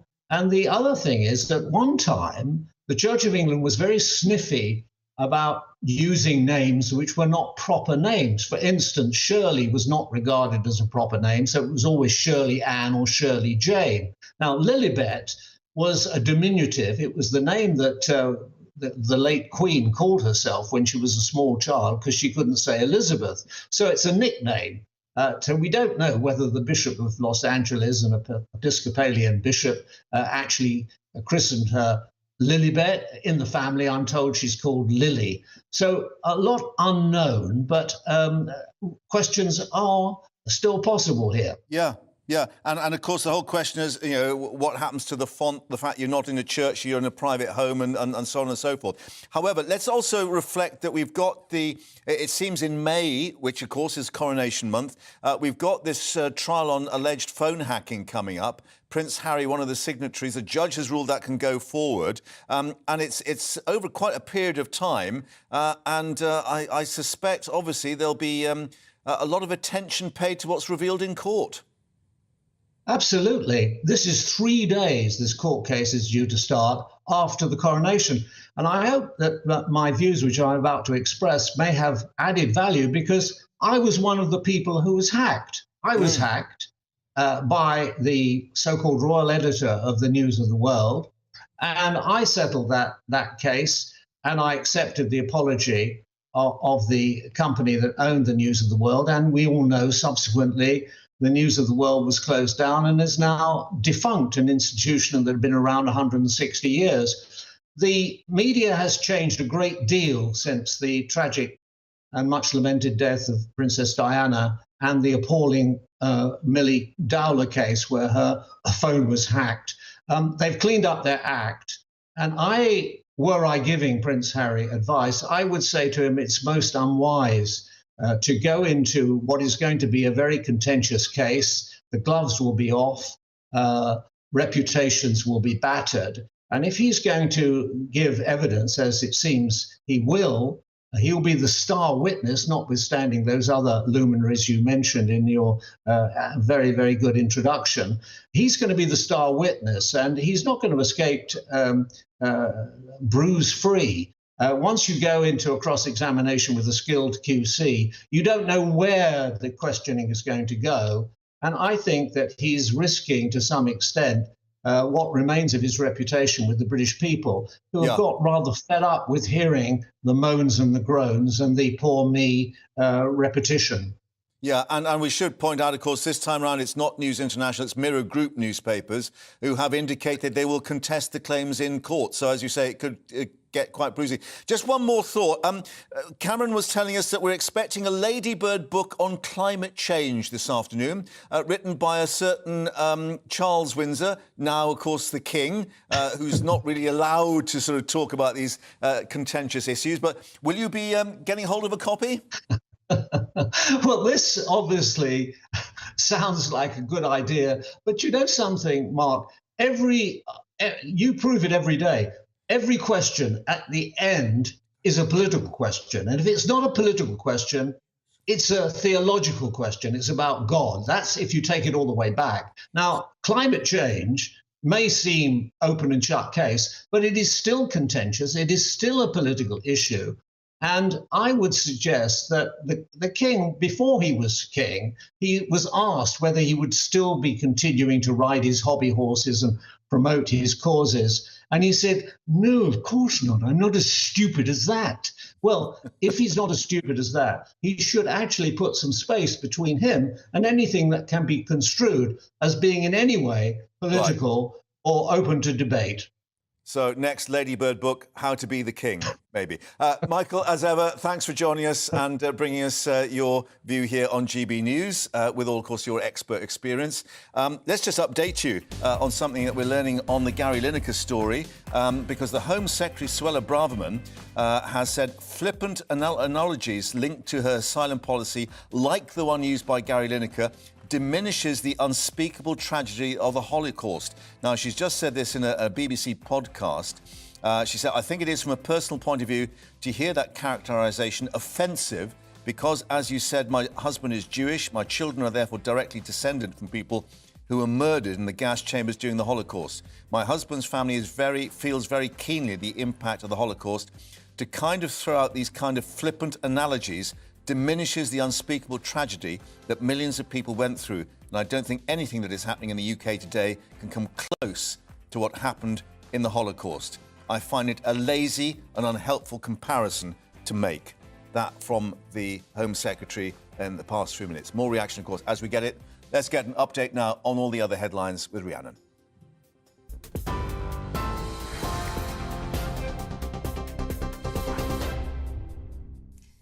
Mark, thank you. It's coming up to 1:34, your top stories from the GB newsroom. The Culture Secretary has told the Commons she welcomes the BBC talking to Gary Lineker about his behaviour on social media. And she said it's important the broadcaster maintains its impartiality. The Match of the Day presenter posted a tweet earlier this week comparing the language the government used to set out asylum plans to that used by Germany in the 30s. When asked about the incident, Mr Lineker said he doesn't fear suspension by the BBC. Do you regret the tweet, Gary? Do you fear getting suspended? No, morning, mate. What are you doing? Yes. Anything about the tweet, Gary? Sorry, what Do you about regret it? sending the tweet at all? No. Do you stand by what you said? Sorry? Do you stand by what you said in your tweet? Of course.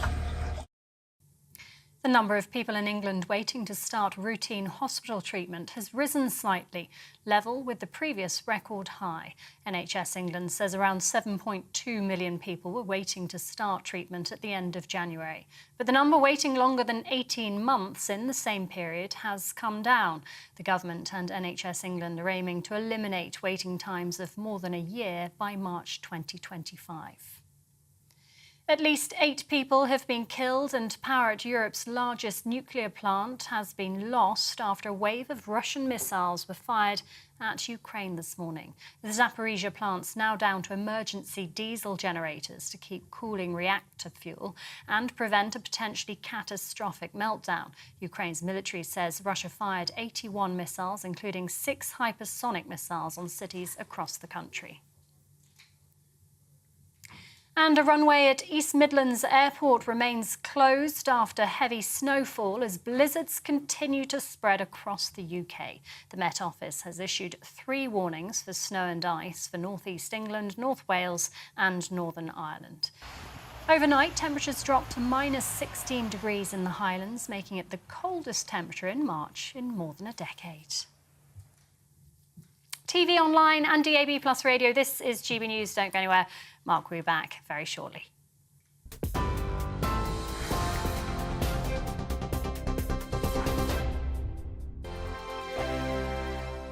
Monday to Thursday nights on GB News. At 6, it's Dubes & Co. 7 o'clock, Farage. At 8, join Jacob Rees-Mogg. And at 9, Dan Wootton Tonight, followed by Headliners. On TV, radio and online. This is GB News. It's all about family, being in people's living rooms, all the interaction and getting to know who our viewers and listeners are. When I was young, my dad used to say, Nana, stop arguing. I wanted an outlet that would enable me to give my opinion. People are going through a really hard time right now, and I know that you don't feel like you're being listened to by the establishment. I came to GB News because it's the People's Channel, and I want the audience to have their say on the events of the day. We're dynamic. We do something different. Democracy shows that the wisdom of the nation is in its people. I get to travel to find out what the story is from a personal perspective. The British people aren't fools. We know when we're not being told the full story. We've got to work out how Britain moves forward from this. It's the best country in the world. The establishment had their chance. Now we're here to represent your views. Britain's watching. Britain's watching. Britain's watching. We're proud to be GB News. The People's Channel. Britain's news channel. Join me, Patrick Christie's, Monday to Friday, 3 till 6. We tackle the day's news agenda like you've never seen before. It's high tempo, high octane, the most controversial topics, and the best guests. You will not be able to take your eyes and ears off it. I'm not afraid to ask the questions that you really want answered. 3 till 6 p.m, Monday to Friday on GB News, the People's Channel, Britain's news channel. I'm Andrew Doyle. Join me at 7 o'clock every Sunday night for Free Speech Nation, the show where I tackle the week's biggest stories in politics and current affairs with the help of my 2 comedian panellists and a variety of special guests. Free Speech Nation, Sunday nights from 7 on GB News, the People's Channel, Britain's news channel.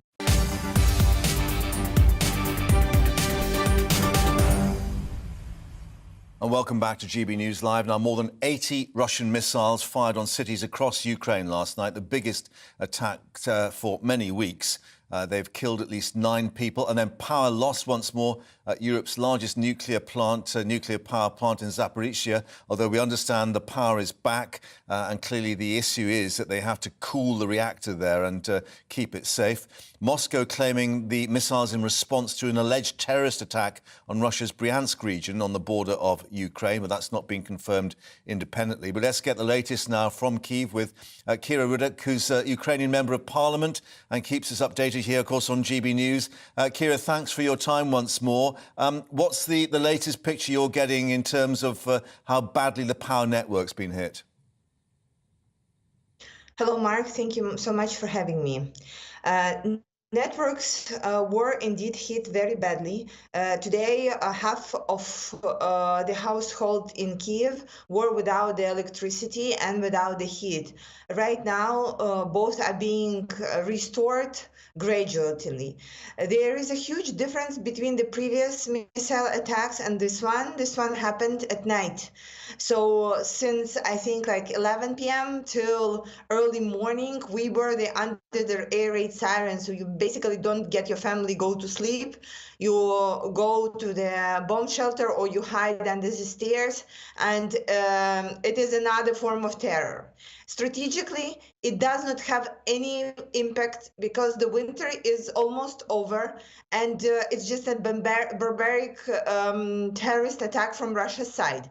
They are unable to show any progress on the battlefield. You see the battles for Bakhmut have been going on for 2 months, with Russians constantly saying that they have already conquered the city, but never actually being able to show for these words.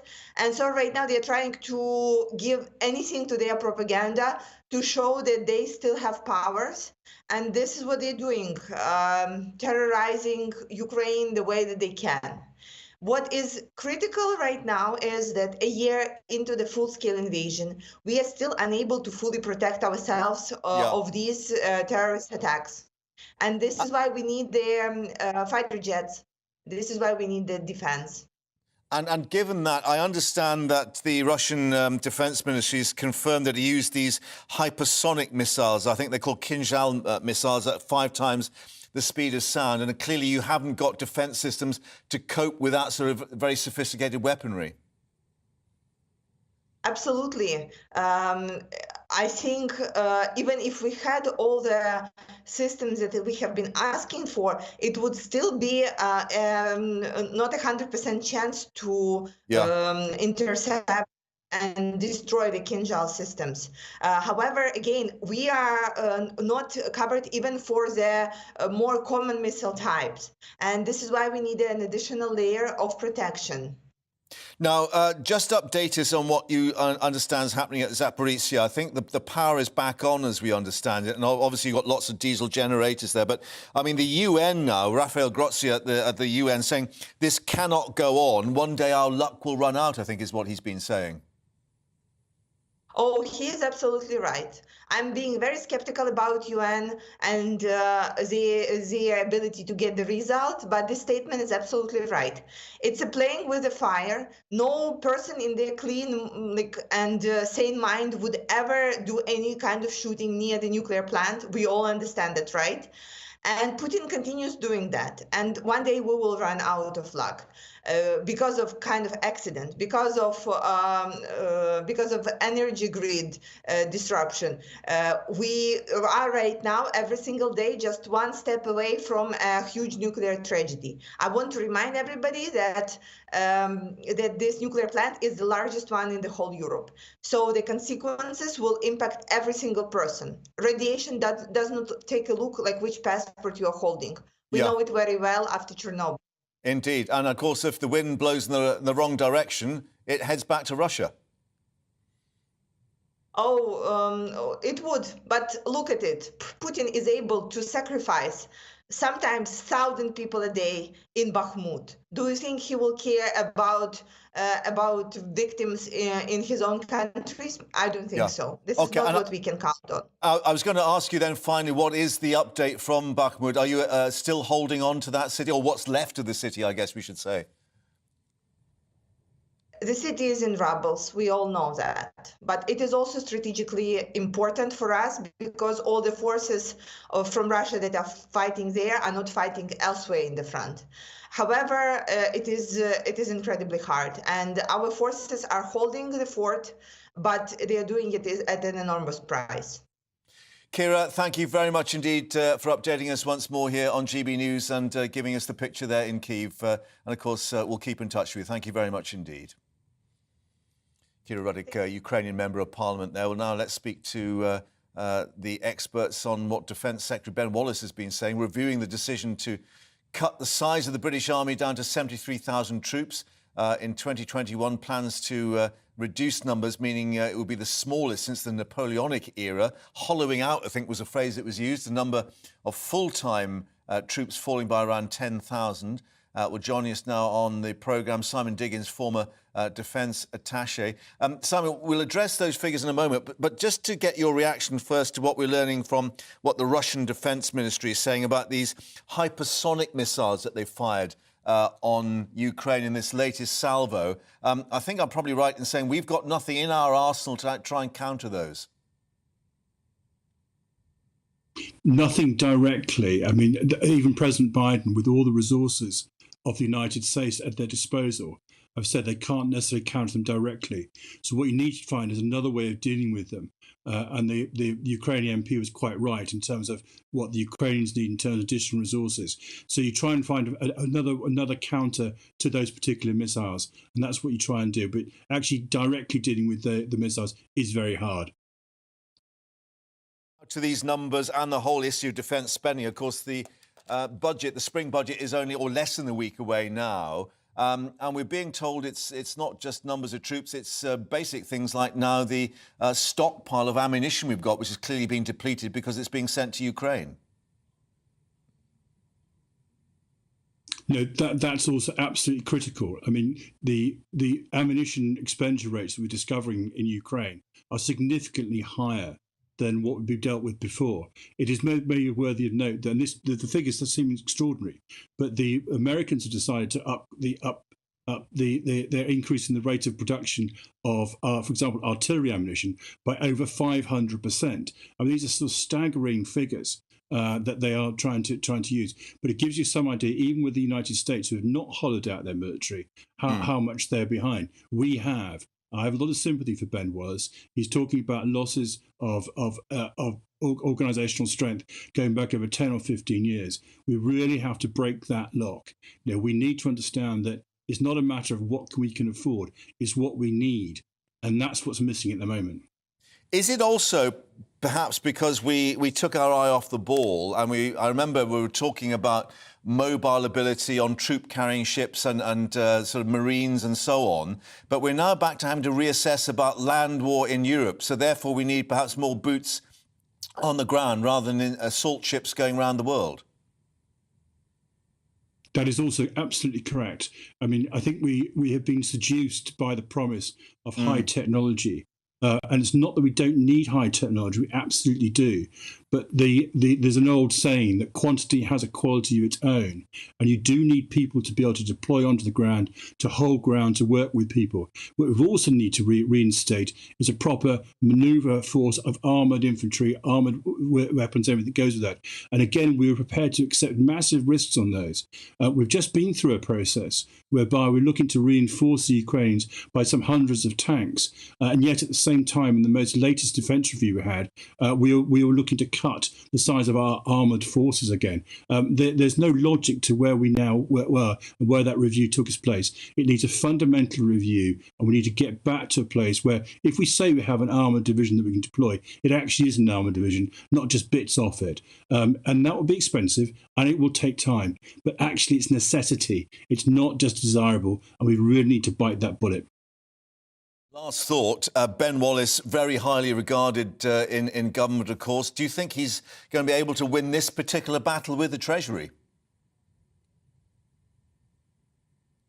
I hope so. I mean, he's been very straightforward. He's been very honest about what the difficulties and limitations are. Now, I absolutely recognise that any pound that's spent on defence is a pound that could be spent on something else as well. So there will be other priorities that the government needs to do. But I hope there's just a recognition within government as a whole that you really can't have a country that's not secure if you want to do everything else you're going to do. So I hope he succeeds in his bids to increase, and not just on a one-off basis, but on a sustainable basis, our defence expenditure. Simon Diggins, Colonel Diggins, former Defence Attaché, thank you very much indeed for bringing us your view of that, and we'll see, of course, what emerges in that budget next week. Thank you very much indeed. Now, let's update you on the issue of HS2, the high-speed line to the Birmingham and the north. Reported decision to delay part of it.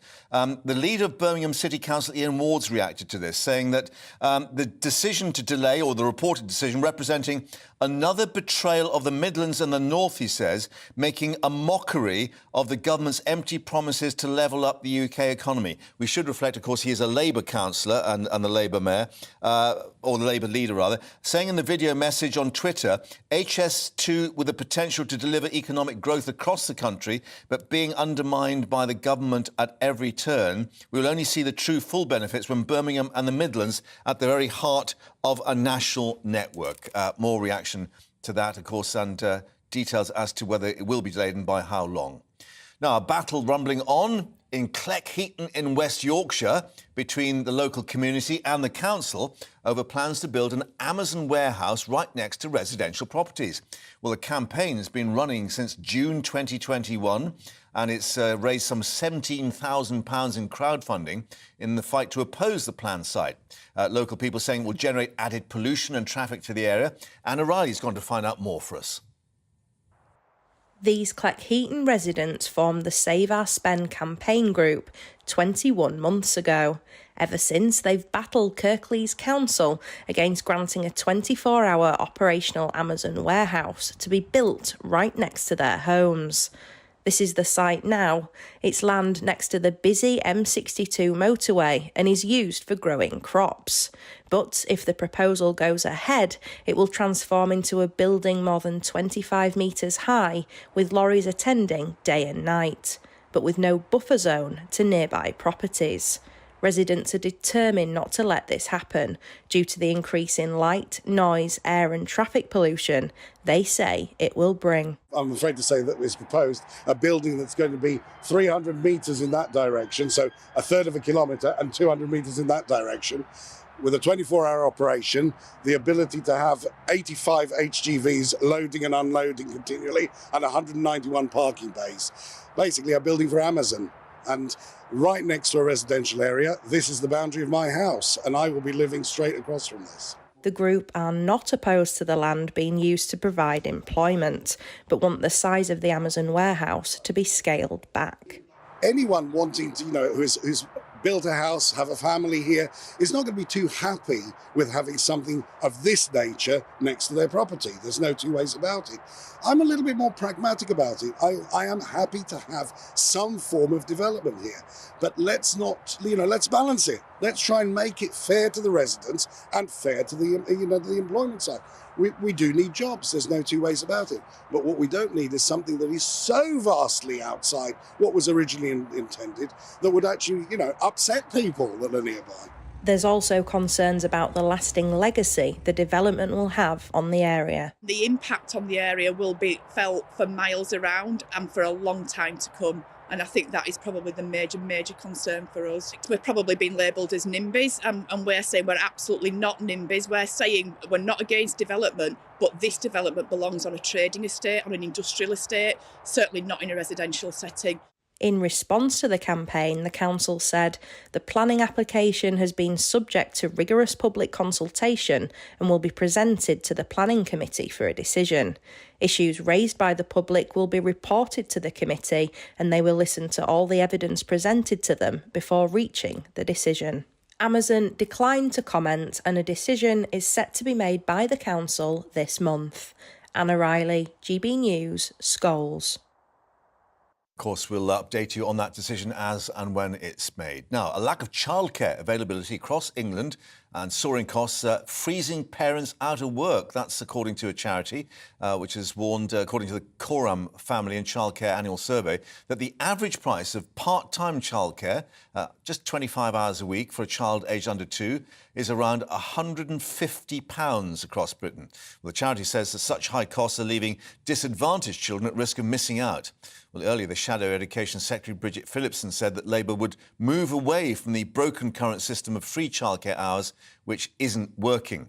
Let's get more now with Lauren Fabianski, Head of Campaigns and Communications at Pregnant Then Screwed, if you pardon the phrase. But obviously it was making its point. I think some of the estimates as to the annual cost is up to £15,000, which of course mum and dad will have to pay out of taxed income. That's correct, and we've just done some research that said 75% of mothers say it makes no financial sense for them to work after they've paid for childcare costs. Let's not forget this is more than the average mortgage payment that we're expecting parents to pay for this vital infrastructure that they cannot work without. Why is it so expensive? It's because the government is underfunding the 30 hours free scheme. So for every hour that a provider offers, they're being underfunded £2.31 per hour. And this means that 98% of providers are running, they're not getting the funding from the government for the cost to deliver these spaces, and over 50% of providers ran at a loss last year. So providers are closing down. At the same time, it's completely unaffordable for parents. And we hear from the government that we invest a lot of money in childcare. But that's really not true if you look at other countries. So we actually invest the second lowest as a percentage of GDP in the developed world, but we're in the top 3 for the most expensive. That's not a coincidence. We are just not investing enough to keep the sector afloat and to enable parents to work the hours that they want to work. Yeah, so does this mean that, more mums and dads are relying on grandma and granddad to try and pick up the care so they can get out to work and earn some money? Well, some are, but many grandparents are still working. People don't have that luxury at the moment. So what we're seeing is women in particular are falling out of the workforce and families are falling into poverty. There's actually been some research done that's found there's 1.7 million women who want to work more hours, but they can't because of childcare. Okay. And if we enabled them to work those hours, we would add 28 billion to the economy. All right, well, thank you very much indeed for bringing us that. And, of course, we'll see if the government moves on that in the budget next week. Lauren Fabianski, thanks for bringing us the latest here on GB News. Latest on the weather coming up, the snow and the blizzards on the way. All the details for you shortly. Heavy snow is affecting parts of the UK. We have 2 Met Office amber weather warnings in place across Wales and northern England. The heavy snow is likely to cause some significant disruption. This area of low pressure is responsible, bringing in the moisture from the Atlantic. This warm front bringing milder air across the south, but as it's hitting the colder air, it's in this zone over the Midlands, Wales and northern England, where we've already seen some heavy snow. We have an amber warning in place across Wales from midday and from 3 o'clock this afternoon across northern England. The snow really building up in these areas and lasting through the night. In these amber warning areas, we could see 10 to 15 centimetres of snow, maybe 40 centimetres in some locations on the high ground, likely to cause some significant disruption, some atrocious driving conditions. There are other yellow Met Office warnings in place covering northern England into southern Scotland and Northern Ireland, as the snow will push in here during the afternoon and evening. Further south, it has turned milder. Further spells of rain likely to come in here, but the snow continues through the night. The gusty winds exacerbating the snow, blizzards for some, and then it all starts to sink further south again, so we'll still have some snow around on Friday morning. It could be very frosty. Again, temperatures well below freezing across Scotland and wherever we've seen any snow or rain, potentially things turning icy through the night and for Friday morning. So a treacherous start again for parts of Wales, northern England and the Midlands. Further snow here. We could see some more across East Anglia and perhaps the southeast for a time on Friday morning. It is clearing away, though, during tomorrow. So many places actually turning sunny during Friday, but it will also be cold still and turning colder once more across the south, with temperatures mostly in single figures. Cold on Friday evening as well, with clear skies. There will be a hard frost and potentially things being very icy once more. There are a number of Met Office weather warnings in place. Please go and view them for yourself on the Met Office website. Bye for now.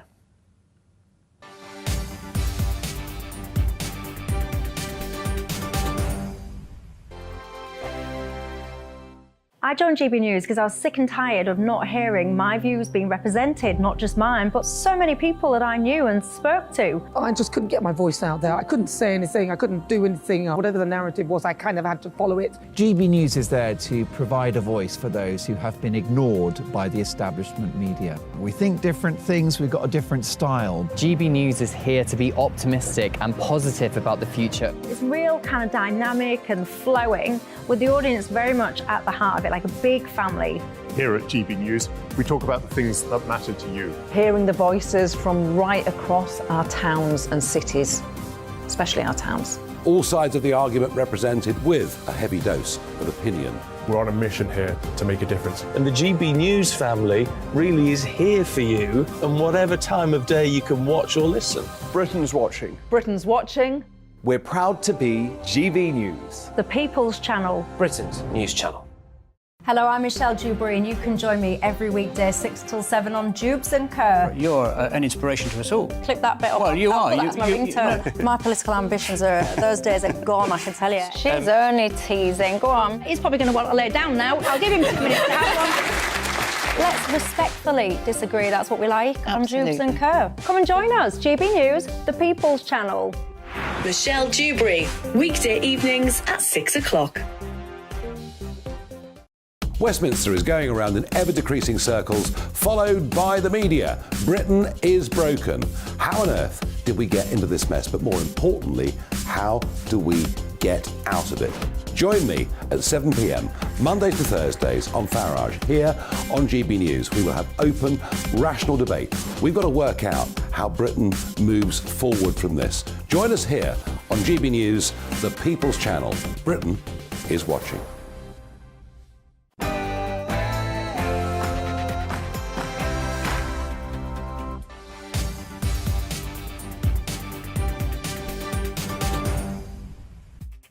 Welcome back to GB News Live with me, Mark Longhurst, and coming up for you this Thursday afternoon, the Arctic blast hitting parts of the country with blizzard warnings widespread now. It follows the coldest March temperatures for more than a decade. We'll have the latest for you and hearing from one farmer out rescuing his livestock in the desperate conditions. Do you regret the tweet, Gary? Do you fear getting suspended? No, I'm only my reason. Anything about the tweet, Gary? Do you regret sending the tweet? The Secretary has now said about his comments on 1930s Germany. Also, Harry and Meghan's children Archie and Lilibet now listed as Prince And Princess, on the royal website no less. We'll hear from a royal commentator about what that tells us about relations. And it's opening day of Crufts, competitors grooming themselves to perfection in the battle to become top dog. We'll be hearing from the Kennel Club organisers. Before that, let's get an update on all the headlines with Rhiannon.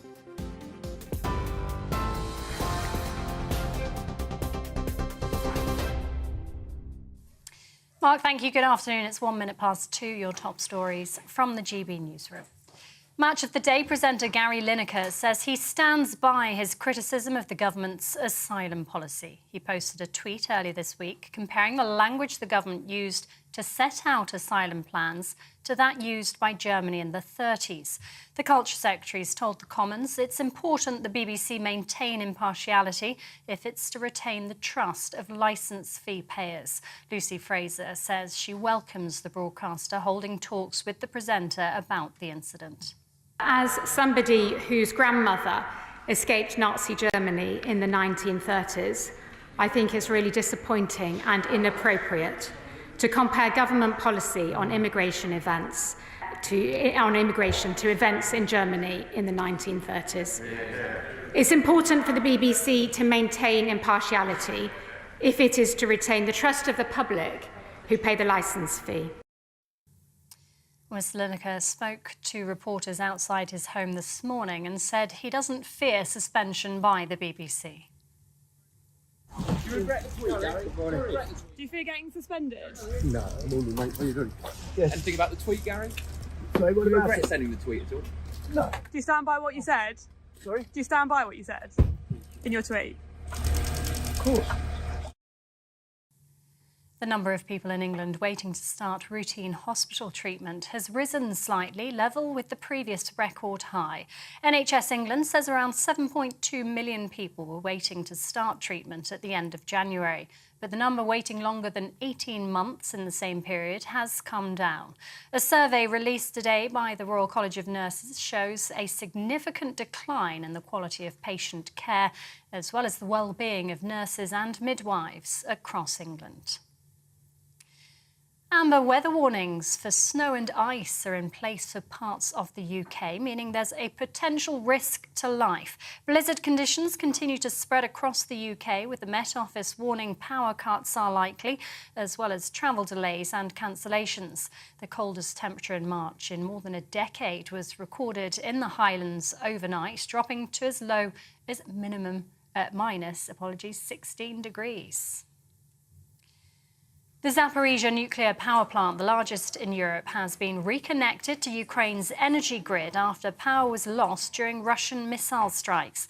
The plant was down to emergency diesel generators for the 6th time to keep cooling reactor fuel and to prevent a potentially catastrophic meltdown. Ukraine's military says Russia fired 81 missiles, including 6 hypersonic missiles, on cities across the country. At least 9 people were killed in the strikes. Back here, Boris Johnson reportedly warned Dominic Raab privately about his conduct during his leadership. It's understood the ex-Tory leader has given evidence to the inquiry into allegations of bullying against the cabinet minister and independent lawyers looking into complaints made by senior civil servants. The Daily Telegraph reports it's highly unusual for a former Prime Minister to be involved in a Downing Street investigation. The 8 formal complaints relate to when Mr Raab was Foreign Secretary, Brexit Secretary and during his first stint as Justice Secretary. Supermarkets have started dropping limits on customers buying certain fresh produce following widespread supply shortages. Asda has removed the 3 products per person cap on some fruit and vegetables, saying overall availability has improved and should be back to normal within a couple of weeks. Tesco, Aldi, Lidl and Morrison's also limited purchases of items such as peppers, tomatoes and cucumbers, while retailers put shortages down to bad weather and transport problems in North Africa and Europe. Britain's most iconic astrologer has died aged 80. Mystic Meg, whose real name was Margaret Lake, wrote daily horoscopes for The Sun for nearly 23 years. The newspaper announced her death, reporting she'd been admitted to hospital with flu. Her agent says she was followed by millions around the world, showing how much of an impact she had on the world of astrology. And 25-year-old singer Mae Muller will represent the UK at this year's Eurovision Song Contest. Instead I wrote a song about how you did me wrong. I could have cried at home and spent the night alone. Instead I wrote a song. She'll perform at the event in Liverpool with the track I Wrote a Song. The contest is being held in the Liverpool Arena on the 13th of May on behalf of last year's winners, Ukraine. Ms Muller has described it as a dream. And best of luck to her. This is GB News. We'll bring you more as it happens now, though. It's back to you, Mark.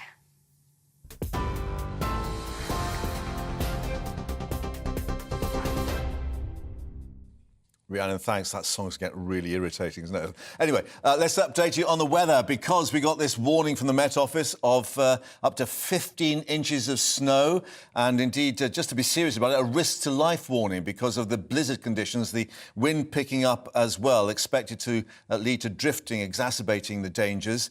So the warning's in place for the Midlands, North Wales, the north of England, with Durham, Liverpool, Sheffield, Bradford and Leeds among those cities due to be hit in this next hour or so. And, of course, this month seeing the coldest March temperatures in more than a decade already, the mercury hitting minus 16 Celsius out in Nahara in the Highlands overnight. Well, our national reporter Paul Hawkins has been braving the cold out and about in Yorkshire, North Yorkshire, and he's now tumbled into Timble in North Yorkshire, if you pardon that expression, because clearly the worry for farmers there is what to do about the livestock, Paul.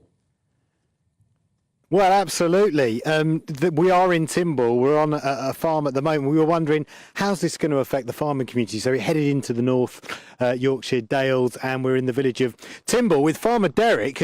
And Derek, we came across you only half an hour ago and you were just rounding up the sheep, right? I was, yeah, just rounding up the sheep, taking to a different area, ready for lambing time. We start lambing on about the 20th onwards.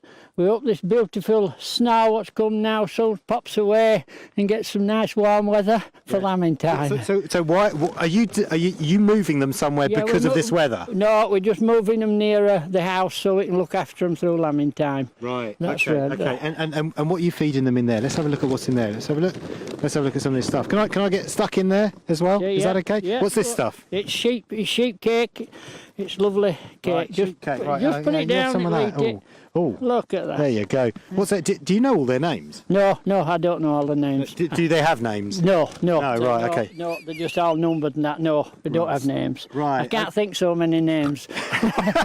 Right, okay. And how worried are you about this weather affecting lambing season and what you're doing today? I don't think the weather is getting better and better each year. We aren't having as much snow as what we do, but we do usually get so much, and it's just when it comes, and if it comes right in lambing time for some people, it'll be bad today because they'll be lambing and it's bad weather, but we just hope that it won't last too long and we're back to nicer weather. Yeah. And I hope you don't mind me telling everyone, but you are 79 years old. Yes, I'm 79. You've been farming all these years. How have you stayed in such good nick? I don't know. Yeah? You'll have to ask somebody better than me. I don't know that. Do you still love farming though? I love farming, yes. It's all this exercise. I think it does us good. Yeah, it keeps you going, doesn't it? Do you think you'll ever give it up? Yes, I think one day. One day soon, yeah. Hey, listen, thanks for speaking to us. Really appreciate it. And I know we literally just chanced we only met half an hour ago, didn't we? And you said, come and see the sheep and everything. So you're going to herd them up to the corner now? I'm going to take them up there now. So right, okay, great. Excellent. You Cheers, Derek, thank you. There you go, Derek going with the... Should we see if the sheep follow him, actually? Look, well, I suppose he has got a bag of food, to be fair, but I reckon they know him anyway pretty well. And actually, his colleague over here, they're going to round him up in this kind of, I'm going to sound like a bit of a townie, but I think it's like a kind of converted golf cart. And they're going to go and take the sheep up to the top of the field now. So there she goes. Give her a little wave. Hiya! There you go. You all right? Yeah, that's brilliant. Yeah, we're still on, by the way. No, don't talk to me. Yeah, all right, fair enough. There you go. So there's a little insight into how the rural community here in the North Yorkshire Dales is dealing with the weather. They've seen worse. That's what they're saying, to be honest. So they're preparing for the worst, but they've seen worse. I think your chauffeur's waiting for you there, but I think you gave away the fact you're a townie by asking if all the sheep had names. But there we go.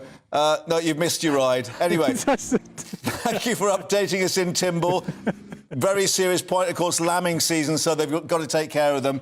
Back to you a little later, Paul, to update us with that blizzard on the way, of course. Well, that's North Yorkshire. What about Wales? Let's speak now to Welsh hill farmer Gareth Wyn-Jones, who's been out all morning battling conditions. Gareth, as we were just hearing, of course, lambing season, and we're expecting things to get a little bit better in March with spring. Not this year. Yeah, well, if you look back at 2013, when the beast from the east came, it hit us on the 22nd of March, you know, so, yeah, you've got to be prepared. We don't start lambing on the uplands here till the 1st of April, but in another couple of weeks we'll have the early lambers. So, yeah, we're worried. We're just hoping that the weather will stay a little bit better than what it is today. But we're just seeing some pictures of... Yeah, some pictures of conditions earlier, because it's not just the snow, of course. I think it's the wind picking up, which is why they're warning about these blizzard conditions. That's our problem, to be honest with you. So when the wind pushes and it's very, very fine snow, you get this drifting, and then the sheep go to cover on the stone walls. They put their bums against the walls, and then they're buried alive, you know, in a cocoon, which can be very, very difficult to find them, especially if you look at that wall now. That's about 8 foot tall. Some of them are 6 foot. So, you know, once that's covered, the sheep are a lot smaller.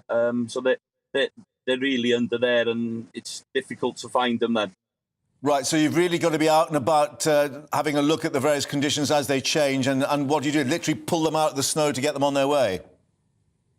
Well, in 2013, I had an amazing dog, and he just found every single one. We dug about 80 out. Wow. Yeah, he's long gone, to be honest with you. But, yeah, there'll be other sheepdogs that'll be out there, and there'll be other farmers. But we're trying to move the sheep away from them areas. That's what I've been doing this morning. Okay. Getting them from the uplands onto the little bit lower land. But where we are, yeah, it could be quite difficult.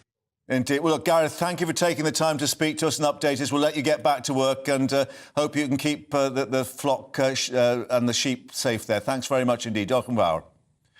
Well, let's get more now on what's been happening on the Gary Lineker story, because we've had a bit of an update. Home Secretary Suella Braverman now weighing in by saying flippant analogies linked to her asylum policy, such as the one used by Gary Lineker, diminishing the unspeakable tragedy of the Holocaust and relating to the fact that her family, of course, has direct experience. Let's get more with our political reporter, Olivia Utley. And it's following on, of course, from the comments from the Culture Secretary in the Commons earlier on this about disappointing, inappropriate comments.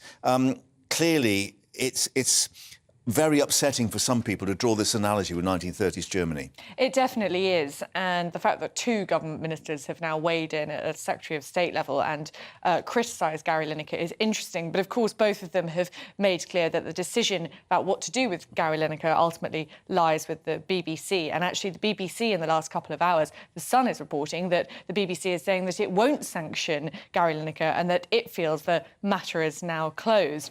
But it just shows what a tricky issue this is for the BBC, because technically Gary Lineker hasn't broken any rules. He isn't an employed BBC journalist. He's a freelancer. He's a contract worker, so he isn't subject to the same rules as full-time BBC Well, Nick journalist. Robinson indicating Radio 4 presenter, he'd have been sacked if he'd said this. Well, exactly. Yeah. But Gary Lineker's under different rules. But the problem is he is sort of the face of the BBC. So at what point does what he say affect the BBC itself? As for the government, I mean, they're quite keen, it seems, to sort of keep this row alive because it draws attention in quite a positive way to its new policy on the small boats, which the government is proud of. It thinks that the public is with them on this new small boats policy, and it thinks that it's a good way of drawing a distinction between itself and Labour, when Keir Starmer hasn't really said what he would do about it. Now, Lineker spoke to reporters this morning saying he stands by his criticism of government immigration policy and, of course, the whole issue then about free speech. But clearly one wonders now whether he will need to apologise for this analogy being drawn with 1930s Germany because of the sensitivity of that particular aspect of what he said. Well, yes. It seemed earlier today as though he probably would have to apologise, and with Suella Braverman weighing in here as well, just drawing attention to the distastefulness of this remark. But if the BBC now considers the matter resolved, then it's hard to imagine Lineker backing down from a position which he's really doubled down on in the last few hours. Olivia, thank you for that. Another political aspect, and we're going to go to this end of the desk because Tom, our deputy political editor, is waiting for us. With a delay on the line of a train that's not even running yet, HS2, long delayed, not even cancelled at the moment. But, I mean, bearing in mind the cost, I think, what was it, 33 million or something originally? 33 billion Now that's 71 billion. Official estimates up to 71 billion, so that's more than a doubling. However, there are unofficial estimates and projections that it will go even higher. And the rumours that are not yet been confirmed, but we hear on the grapevine may well be confirmed by the government in the coming hours, are that in aggregate it could cost even more. Now, why is that? It's an accounting trick that the government may well be wanting to play. The BBC have uncovered this particular piece of information, that they want to spread out over a longer number of years building the line up from Birmingham to Crewe and from Crewe to Manchester. Now, why would the government want to do that? Well, it's what Dominic Cummings, the former chief advisor to Boris Johnson, has described as an accounting trick. If you spread the cost over many more years, it looks like a smaller cost in each individual year, so it helps balance those books. But, of course, in aggregate, the total cost actually goes up. Yeah. So some people are pointing that this is not actually a particularly wise fiscal decision. Yeah, and already reaction, although, as you say, nothing official as yet. The leader of Birmingham City Council, Ian Ward, who is a Labour councillor, the reported decision, another betrayal of the Midlands and the North, making a mockery of the government's empty promises to level up the UK economy. But also Michael Fabricant, Tory MP, saying he will ask the government whether the delay marks the end of HS2 north of Birmingham, and if the damage done in southern Staffordshire, including his Lichfield constituency, will be repaired. Now, of course, Michael Fabricant has been one of the most vocal opponents of HS2 since the scheme was proposed well over a decade ago. But clearly, we will see in Parliament those critics of HS2 be emboldened, really, by what is being reported now and what may well be said later on today. This may well reignite a backbench Conservative campaign, which was really quite strong until really quite recently. Although, it has to be said, there are strong institutional momentum in terms of being in favour of this project. Yeah. Dominic Cummings has been tweeting this morning that he tried to kill this project back in January 2020, and yet it's still rumbled on. Yeah, OK. Tom, for the moment, thank you, and we'll await the developments on that later this afternoon. Update you, of course, as soon as we get details here on GB News Live. Also coming up, from rail to road, National Highways issuing that severe weather alert. The blizzard's on the way. Which part of the network will be hit worst? We'll be updating you on that. Stay with us.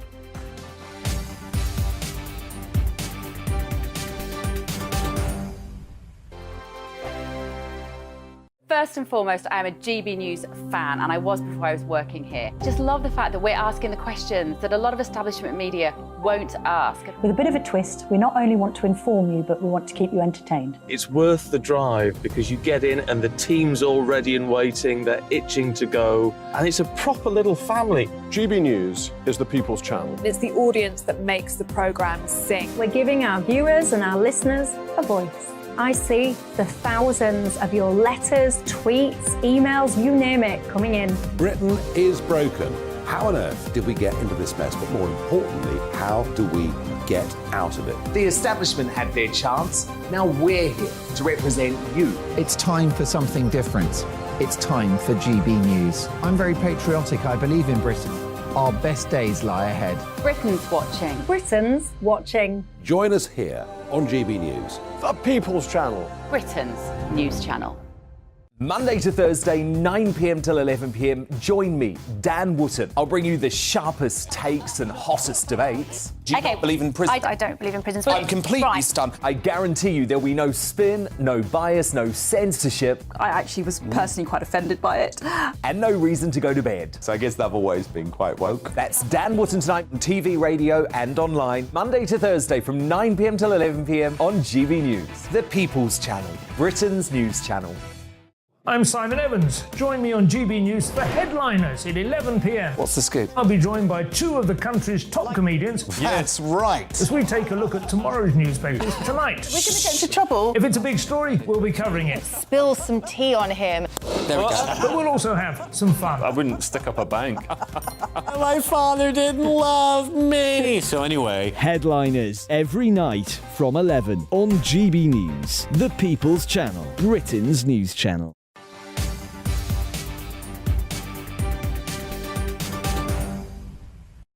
And welcome back to GB News Live. So the blizzard's arriving or on their way. National Highways with its severe weather alert as the conditions are disrupting the network across many parts of the country. Motorists in the north of England being asked to reconsider travel plans in the face of that snow and then the blizzard winds. Let's get more now with Edmund King, president of the AA. Edmund, of course, we were warned that this was on the way, but what's the picture looking like at the moment? Yeah, Mark, we were warned, but we've still found today breakdowns are 20% up, particularly in the northeast, the northwest, Glasgow, even the Bristol area and some of the south coast as well. So breakdowns are up there. But I think the area that will get worse from about 3 o'clock, and this weather warning goes on for about 21 hours, and it is that band across the north from Liverpool in the west to Durham in the east, across Sheffield and Bradford, places like that. And one of the things we heard this morning, Mark, from some of our patrols out there is really some people not knowing how to drive in the snow. So, for example, over-revving the engine far too much, trying to pull away too quickly, and then getting stuck in the snow because the wheels are just spinning. So, there is some basic advice if you are out there, and it really is to take it easy in terms of acceleration, in terms of braking, no harsh movements, and if possible, stick to the main roads because they tend to be the roads gritted. Colleagues said when they came off the M6 onto other roads, they noticed straight away that those roads hadn't been gritted and the road surfaces were much more tricky. And of course, the aspect with the fall of snow we've got, even if they have been gritted, the snow is literally getting so deep in areas it's covering that. But I mean, I'm going to go back to, quite a few years ago now, my dear old driving instructor who said, move off in second gear if you can in these conditions and pretend you've got an egg underneath your brake pedal. And that's the way to drive. Yeah, that really is great advice because it is that moving off. That's when your wheels spin. So if you're in a manual car, put it in second gear, pull off safely. And then also be prepared, prepare yourself, prepare your car. I always keep a little meter of carpet in the boot of the car. And then if you do happen to get stuck, you put it under your driving wheels and it just helps you to pull away. Yeah. But obviously, if people don't... Oh, I think we might have lost you for a minute, Edmund. I don't know if the signal's gone down. No, we have lost Edmund. Clearly, the weather hitting... I think he's back. Edmund, we just lost you for the moment. The other aspect, you were talking about the breakdowns. Of course, the other thing is it's amazing that people are still driving around not topping up their washer bottles and making sure that the antifreeze is of the correct grade and so on. Yeah, absolutely.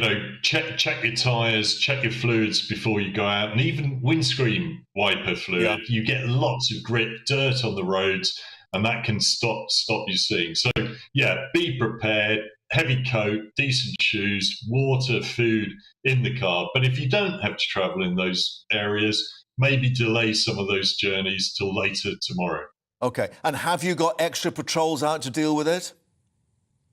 Yeah, we have in the main areas. And as we say, 20% more jobs. So we've got more patrols out, more call centre people on hand. So, we are coping, but it is busier than normal. Yeah. OK. Evan, thank you very much indeed for updating us. And as we were saying, pretend you've got that egg under the brake pedal, but still brake. Anyway, let's update you on royal stories now. And, of course, we've been telling you that the official website of the royal family has now been changed to reflect that the Duke and Duchess of Sussex and their children will be using the titles Prince and Princess. So Archie and Lilibet now listed as Prince Archie of Sussex and Princess Lilibet of Sussex, previously featuring in the line in succession pages Master Archie Mountbatten-Windsor and Miss Lilibet Mountbatten-Windsor. Well, joining us, royal commentator and former ITN royal correspondent Nicholas Owen once more. Nicholas, thanks for your time again. So can we say now it's official? Oh, yes, you very much can.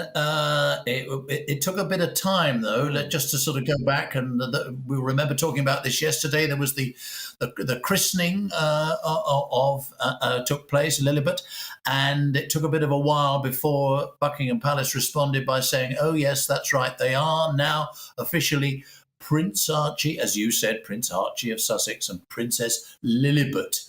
I can't help thinking, Mark, it's a long time.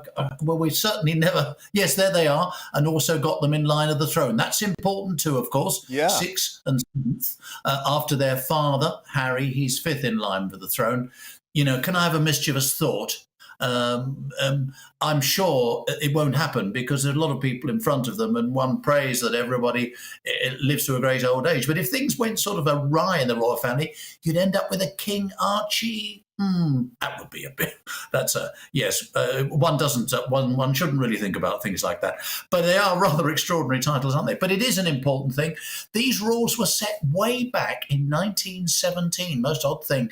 King George V on the throne at the time. You would have thought he had other things to worry about. The First World War was going on. They had to rename the royal family so that they didn't carry the name Saxe-Coburg, German and very unpopular. Yeah, but he did have time to think about how the rules of succession would actually work. And this has been the result. But it had to await the death of our late Queen, Queen Elizabeth II, before these titles could be conferred. Strange business, you have to say. All a bit antique, married with this extraordinary modern use of modern names, in a way. Yeah, but there were, I know, discussions or comment about the fact that Lilibet was used, because, of course, I think that was George V's nickname for Elizabeth, and it was originally because she couldn't pronounce her name as well. So there is that sort of passage of time coming through on it. There is, yes. A lot of people will tell you, and people in royal circles, I have to be honest, were not terribly impressed with that. They thought it was... Well, I think the phrase is lèse majesté, actually, it comes to mind. That's to say where you're being rather disrespectful of the royal family, but or of the Queen in this case. But let's not go there too much. This is the important thing, isn't it? A couple of important things. First of all, Harry and his wife Meghan have made it clear that they do want their children to have those titles, but of course it will be up to them whether they actually use them in their life henceforward or when they become adults and so on. Of course, there's great precedent of the royal family over the last 20, 30 years of children and grandchildren of the sovereign and so on not using their titles at all. So who will know what will happen in the future? But it also, of course, relates back to this business of whether Harry and Meghan will be coming to the coronation, because this is a sort of argument hanging over, because apparently they're in California. Harry and Meghan were not pleased that they had the christening and had them, all done properly, and it took Buckingham Palace a little while, 24 hours, before they agreed that these titles should be used. And overhanging all of that, which we may need to discuss as well, of course, is this other revelation yesterday evening, wasn't it? That Harry is now pursuing, among others, major legal actions against another set of newspapers. And that's all to kick off just after the coronation.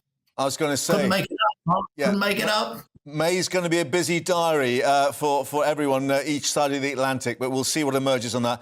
Nicholas, as ever, thank you for updating us, and we'll speak to you again soon. Thanks very much indeed. And I'm sure you've got a view on all those royal issues. Don't forget you can email us anytime at gbviews@gbnews.uk. Plenty of reaction coming in on Gary Lineker, with Parker saying, why would anyone listen to him when it comes to politics, ? While Adrian says, I believe in free speech, but surely Gary Lineker is perfectly entitled to show his stunning ignorance if he wants to, regarding the HS2 delays, which we think we might get confirmation of a little later. Well, yet another reason, says, I think, someone, Jason, sorry. Yet another reason for the red wall swing voters not to vote for the Conservatives. Not doing very well, one would suggest. While Andy's been in touch about the weather, we've had about 5 inches of snow this morning. It's melting now. It's starting to rain. I don't know what all the fuss is about. Well, there's plenty of fuss if you're in Yorkshire of Wales, as we were seeing earlier with the sheep about to lamb. But we'll update you on that, as we will with all the other headlines now, with Rhiannon.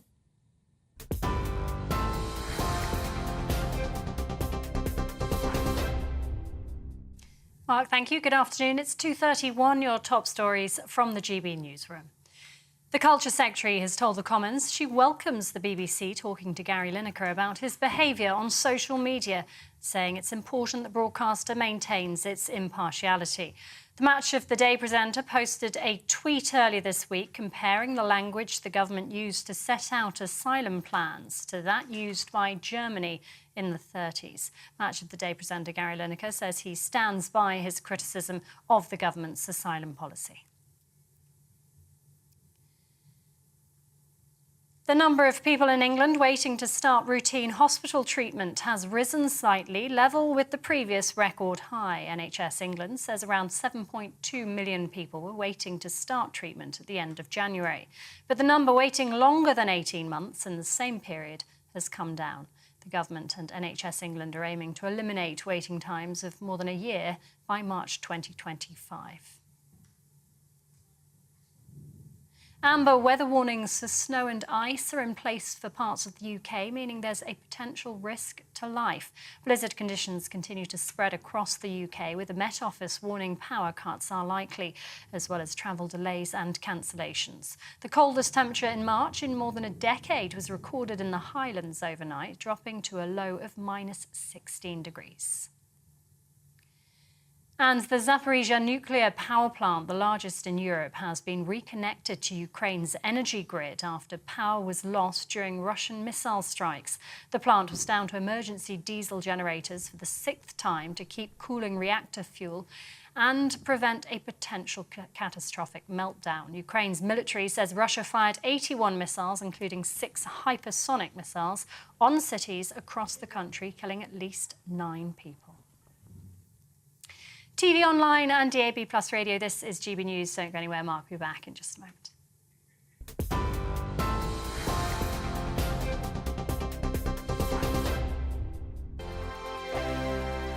You've probably seen politicians interviewed 1,000 times, but we do it differently. We find out who they really are, we don't shout, we chat, and hopefully we bring a bit of light, not just heat. Did you know Kate Moss? Apparently.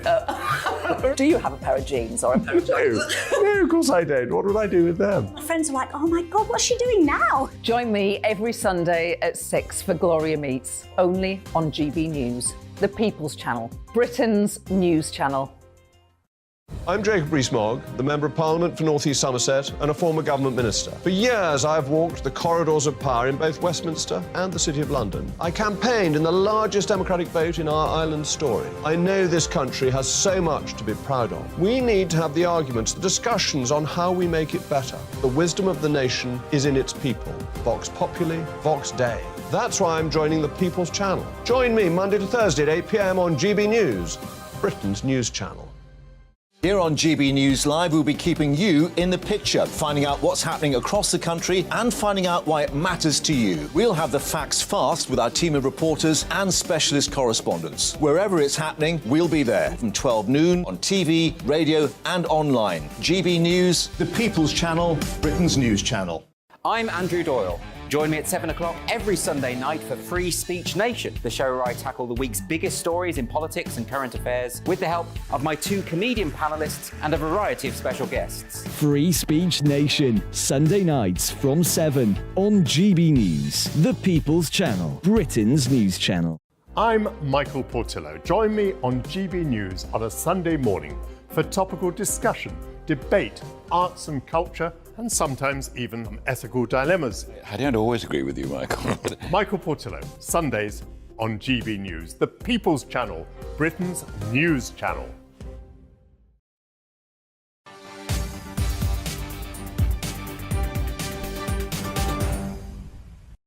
Welcome back to GB News Live. Bit of breaking news coming up for you on the race to be the new Scottish First Minister. We have, of course, a televised debate between the candidates coming up tonight after what have been pretty spirited clashes between the various candidates. But new polls just come out which has found that Kate Forbes is the most popular choice among all Scottish voters in the contest to become the next First Minister. However, it's also found that within SNP supporters, she is neck and neck with rival Humza Yousaf, and indications that 33% of the SNP voters thinking he'll be best First Minister, with 32% for Miss Forbes. So pretty close on that. But they were daggers drawn, certainly last time that he met. So we'll see what emerges in that TV debate tonight. So latest snapshot of the SNP leadership. Now, elsewhere, rising childcare costs, freezing many parents out of work, leaving disadvantaged children at risk of missing out altogether. That's according to a new report. The Quorum Family and Childcare's annual survey finding the average price to put a child under 2 in nursery part-time, £148.63 a week across Britain, even higher in many parts of England. So fewer than 1 in 5 local authorities reporting having enough childcare places for disabled children. That's down from 21% last year. Well, this report based on surveys from the local authorities across England, Scotland and Wales. Well, joining us now is Megan Jarvie, who's head of Quorum Family and Childcare. Megan, are you sort of quite shocked by what you found? We are in some ways. We do this survey every year and we're very used to finding prices going up and prices being high and parents struggling to afford them. I think this year, what we've seen, which is a bit different, is this drop in sufficiency right across the board. So there's an increasing number of areas that don't have enough childcare for working parents, for disabled children, for those early education entitlements, which are really important for helping children get ready for school. And what's happened? Is it that a lot of these nurseries and childcare places, you know, they've got higher heating bills, more overheads, and therefore they've had to put their prices up? Well, it's absolutely all those things. All businesses are facing some pressures around their costs. There are also rises to the minimum wage, which obviously is a good thing. The work that childcare professionals do is incredibly valuable and they should be paid well for doing it. But this is putting pressure on the business, childcare providers who are trying to make ends meet. And many find that the funding they receive from government simply doesn't cover their costs for providing high quality early education and childcare. And so they're having to make up that difference from parent fees as well. Yeah, so, I mean, is it also the fact that some of these groups would say that they need more government money to keep this scheme afloat? That is exactly what many are saying. And we've seen that there's lots of pressures on those childcare providers. Some of them are struggling to find professionals, so recruitment and retention is a real struggle within the sector at the moment. They're facing higher bills, they're facing higher wages as well, which are all positive things, but putting pressure on them and their sustainability. Megan, thank you very much indeed for that. Of course, with Quorum having undertaken that survey. Well, let's find out from someone directly affected now. Louisa Dunbar's joining us, a web agency owner, but more importantly, a mum of 2. And I think you've spent a few bob on childcare, Louisa. How much exactly? Well, we had an unfortunate statement which outlined to date we have spent just over £70,000 on childcare. How long a period is that? So my daughter is now at school. So she went through the system from the age of 3 months, actually. And now my son has started and he's been there for just over a year. So there's a small 2 or 3 month gap between the two of them at nursery. But it's been pretty much 5 years. And this was to enable you and your husband, presumably, to get to work to earn money. Yes, exactly. So, you know, as you said, I've got my own business, a web agency, and I had to work in order to keep it going, essentially. Otherwise, I would have had to shut up shop. There was no way I could keep it going whilst being at home for, 5-6 years. So it was a choice between either having work, keeping my business going, which was also my passion, or it would have been, staying at home full time, and basically falling way behind and losing out on that basically. And how important has it been for your kids in terms of development and early education and so on?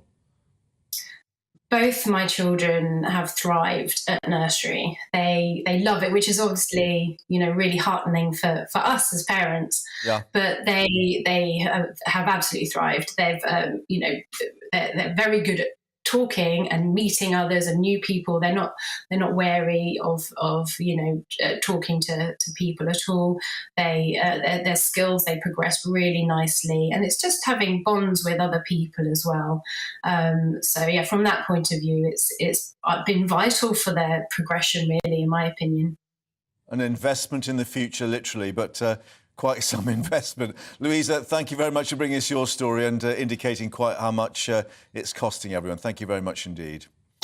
Keep your reaction coming in, gbviews@gbnews.uk. Now, Ukraine, more than 80 Russian missiles fired on cities across the country last night, the biggest attack for many weeks, at least 9 people killed and power lost for a time at Europe's largest nuclear power plant, Zaporizhzhia. Meanwhile, at home, Defence Secretary Ben Wallace reviewing the decision to cut the size of the British Army to 73,000 troops, with, of course, the budget due next week. Let's get the view now of Gwyddion Prince, who's joining us once more, former advisor at the Ministry of Defence, NATO and the UN. First of all, just to update people on what's happening in Ukraine, I gather the Russian Defence Ministry saying they've used these hypersonic missiles for the first time. Well, it's not the first time. They're called the Kinzhal missile, and apparently they use half a dozen or so of them. It's a slightly odd thing to do because they're incredibly expensive, and the cost of the missile as against the target you destroy is disproportionate, which tells you a little bit about the nature of these attacks last night, because this is a repeated Russian pattern, as we now know.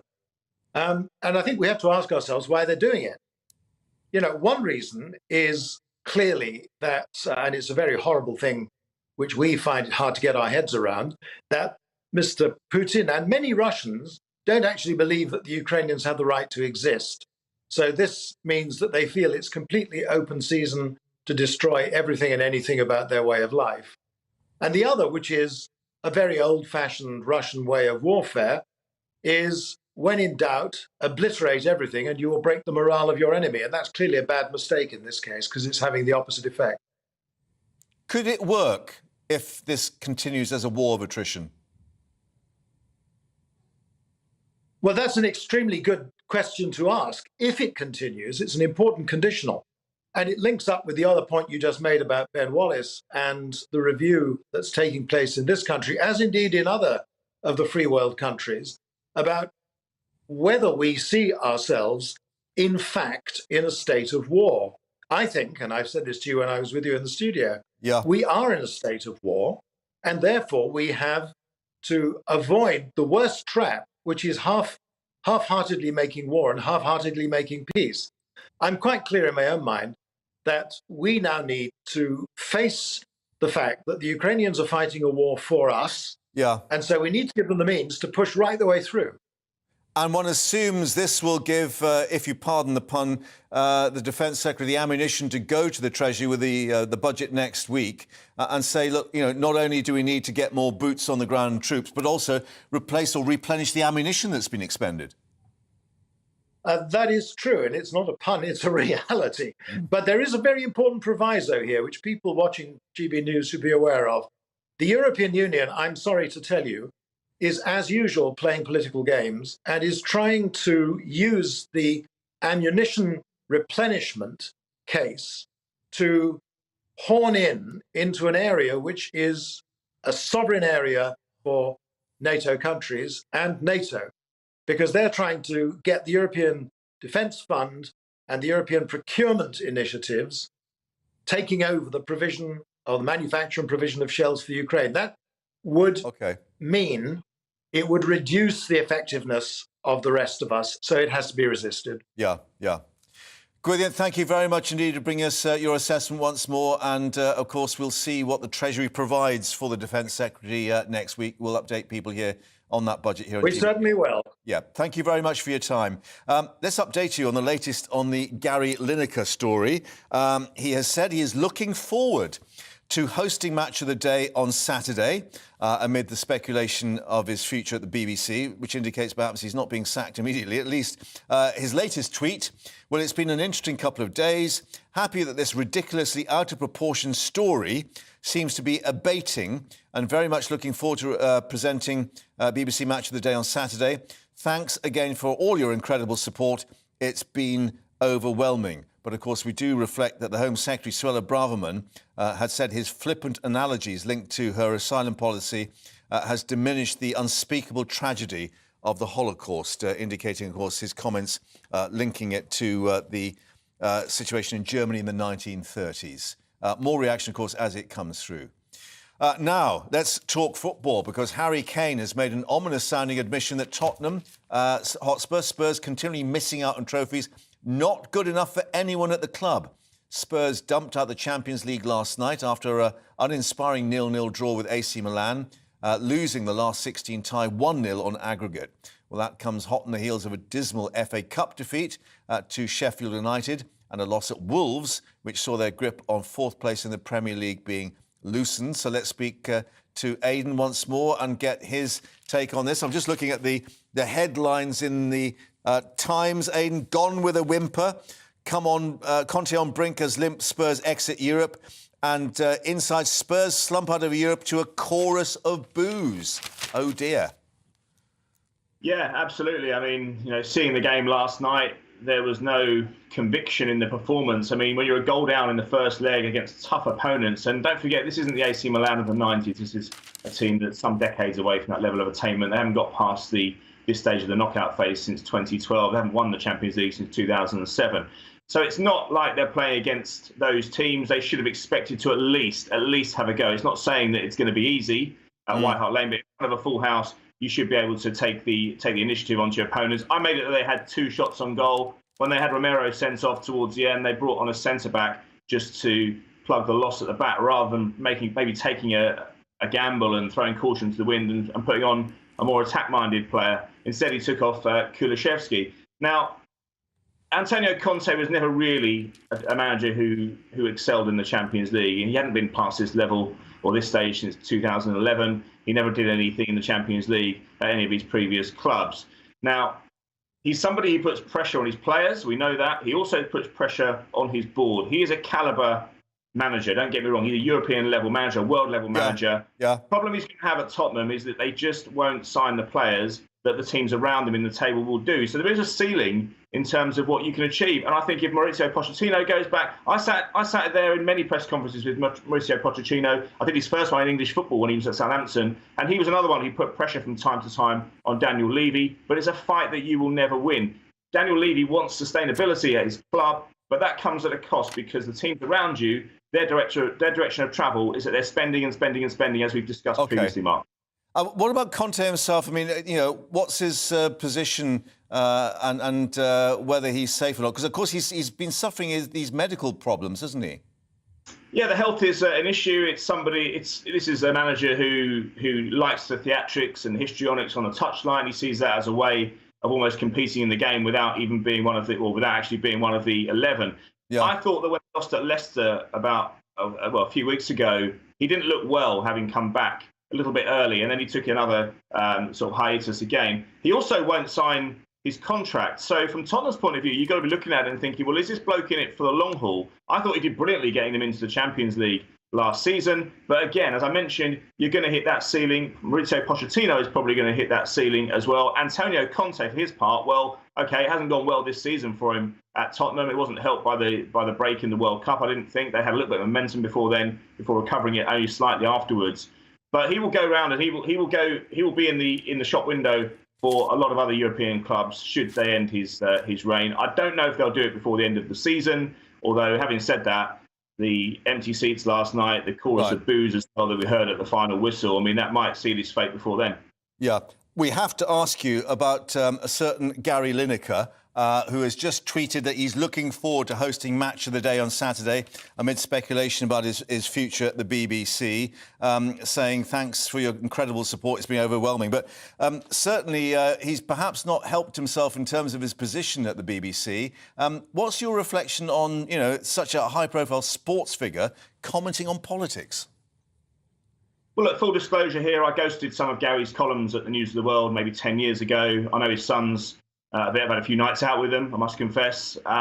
He's also had a very stellar England career, which I don't think he's talked about. This is a guy who scored 10 goals in two World Cups in this country. So my dealings with him have always been very positive. I think he's a very good presenter of Match of the Day.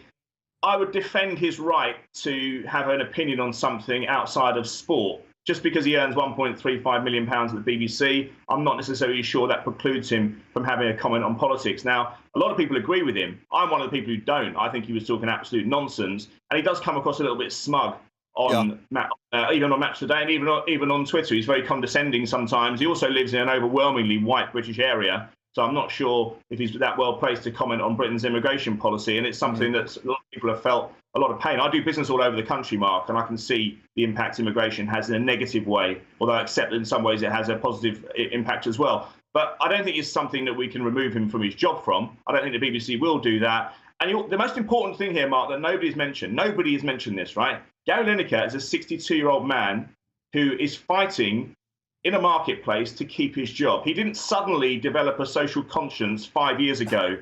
He's doing this to keep his job. There's no question about that. He's seen his contemporaries, Phil Thompson, Mark Lawrence, and many other ones, been dispensed with and cast away. He doesn't want to be in that boat. Right. Interesting. OK, well, we'll see what he says or not on Match of the Day on Saturday, of course. Aidan, thanks for bringing us your assessment of the situation on and off the pitch, as they say. Now, who will be best in show? Yes, Crufts canine contestants arriving in Birmingham as we speak ahead of this year's competition, all keen to show their skills and perhaps make a few new friends as well. Well, a few unlikely friendships already forged, breeds of all shapes and sizes cozying up to each other. Not quite sure what that signal says there. However, obviously keen and happy to be there. Well, Crufts, organised by the Kennel Club, celebrating its 150th anniversary this year. Bill Lambert, who's the club's Health, Welfare and Breeder Services Executive, joining us now with, I think, Mr. Binks, who is an English toy terrier, I am told. Is that right?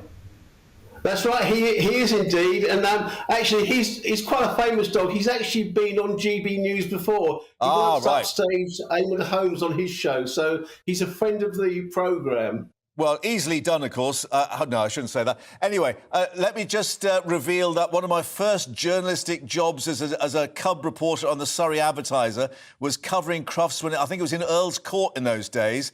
And I couldn't believe how important it is to everyone that they get best in class or get those cups. It is indeed, but it's become much more than a dog show these days. We really say it's an educational event because there's so much here for dogs. The dog show goes on. The dog show is a really important part of it. But there's so much here for dog owners and for dog lovers, all the things that people want to do with their dogs. There's lots of other activities. There's obedience competitions. There's agility competitions. And there's so much for people to buy. There's everything you could ever want and buy for your dog. So it really is much more than a dog show. But interestingly, Charles Crufts, who started the show in 1891, he wanted it to become a dog's extravaganza. And that's exactly what it is these days. Well, we're just seeing pictures of people arriving in the snowy wastes of Birmingham, not perhaps the best conditions, lots of dogs with their nice coats on. Can I ask you, do the dogs actually enjoy it? Let me tell you, the dogs absolutely love it. And I saw the dogs coming in this morning. There were so many wagging tails and dogs barking with excitement. I mean, the truth is, if a dog doesn't like showing, there's absolutely no point in taking him to a show because he certainly won't win. And a dog looking unhappy doesn't appeal to the judge. So dogs have got to enjoy it, and they absolutely do. And in terms of best of show and all the preparations, I mean, does the fashions come and go in terms of the breeds that are in vogue? Certainly they do. We see the popularity of breed waxes and wanes, and there's lots of influences that make breeds popular. it's really important. The popularity of breeds isn't necessarily always a good thing. You really want to there needs to be a match between the number of puppies available for the number of breeds, for the number of dogs being bred. And we see sometimes that mismatch occurs, and then we get dogs that fall out of popularity. And like Mr. Binks here, he's an English toy terrier. They're one of our vulnerable breeds. They used to be bred in big numbers, but they've dropped off in popularity these days. OK, and he looks pretty well on it as well. He's enjoying the occasion there. He's 11 years old, so he's not competing this year, but he loves coming to Crufts. He loves seeing all the goodies that are going on, and he'll go away with a few presents, I'm sure. Yeah, absolutely. A few treats on the way. Well, Bill, thank you very much indeed for joining us, and we wish you a successful show there in Birmingham. Thanks for joining us on GB News. And, of course, we'll update you on the winners and perhaps those on the runners-up as well. And we'll keep you updated, of course, throughout the afternoon on the blizzards on the way. Patrick will be with you for the afternoon, but stay with us because we've got the weather in more detail for you coming up right now. I'm Alex Deakin, and this is your latest weather update from the Met Office. We have issued amber weather warnings, 3 of them, in fact, for parts of Northern Ireland, Northern England and Wales. Heavy snow continues to fall thanks to this area of low pressure. That's bringing the moisture hitting the cold air. Well, we've got these weather fronts, say, hitting the cold air across Northern England and Northern Ireland, especially some heavy snow. But we've already seen some significant dumps across Wales and very icy conditions likely here. So we have those 3 amber weather warnings in place. The snow continuing to fall and the wind strengthening as well. Strong winds, heavy snow.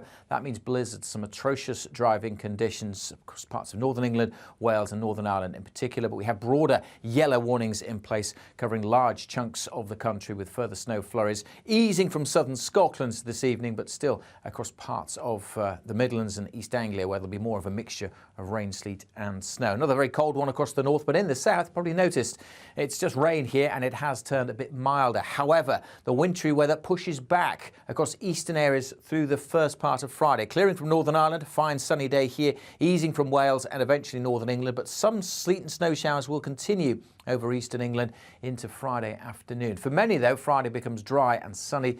Further snow likely in northern Scotland, all the while here potentially icy, and it turns colder again across the south on Friday after a milder day today. But then more wet weather starts to push back up from the southwest. For many, hard frost on Friday night and into Saturday morning. As this next weather system comes in during Saturday, it could start to provide a little more snow. Certainly more snow showers across northern Scotland, again potentially icy. As I said, a very, very frosty start to the weekend. Quite a bit of sunshine around early on, but then we'll see cloud and outbreaks of rain pushing in with the potential for a bit more snow as that arrives across the north later on Saturday. Please keep up to date with the Met Office warnings on the website.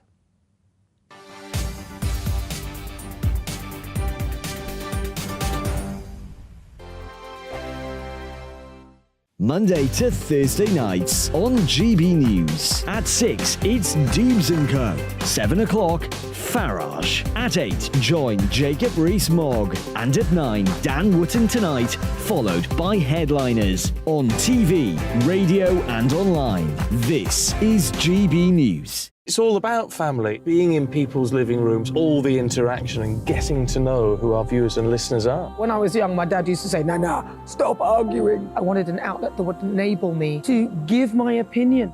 People are going through a really hard time right now, and I know that you don't feel like you're being listened to by the establishment. I came to GB News because it's the People's Channel, and I want the audience to have their say on the events of the day. We're dynamic. We do something different. Democracy shows that the wisdom of the nation is in its people. I get to travel to find out what the story is from a personal perspective. The British people aren't fools. We know when we're not being told the full story. We've got to work out how Britain moves forward from this. It's the best country in the world. The establishment had their chance. Now we're here to represent your views. Britain's watching. Britain's watching. Britain's watching. We're proud to be GB News. The People's Channel. Britain's news channel. Join me, Patrick Christie's Monday to Friday, 3 till 6. We tackle the day's news agenda like you've never seen before. It's high tempo, high octane, the most controversial topics and the best guests. You will not be able to take your eyes and ears off it. I'm not afraid to ask the questions that you really want answered. 3 till 6 p.m, Monday to Friday on GB News, the People's Channel, Britain's news channel. I'm Andrew Doyle. Join me at 7 o'clock every Sunday night for Free Speech Nation, the show where I tackle the week's biggest stories in politics and current affairs with the help of my 2 comedian panellists and a variety of special guests. Free Speech Nation, Sunday nights from 7 on GB News, the People's Channel, Britain's news channel.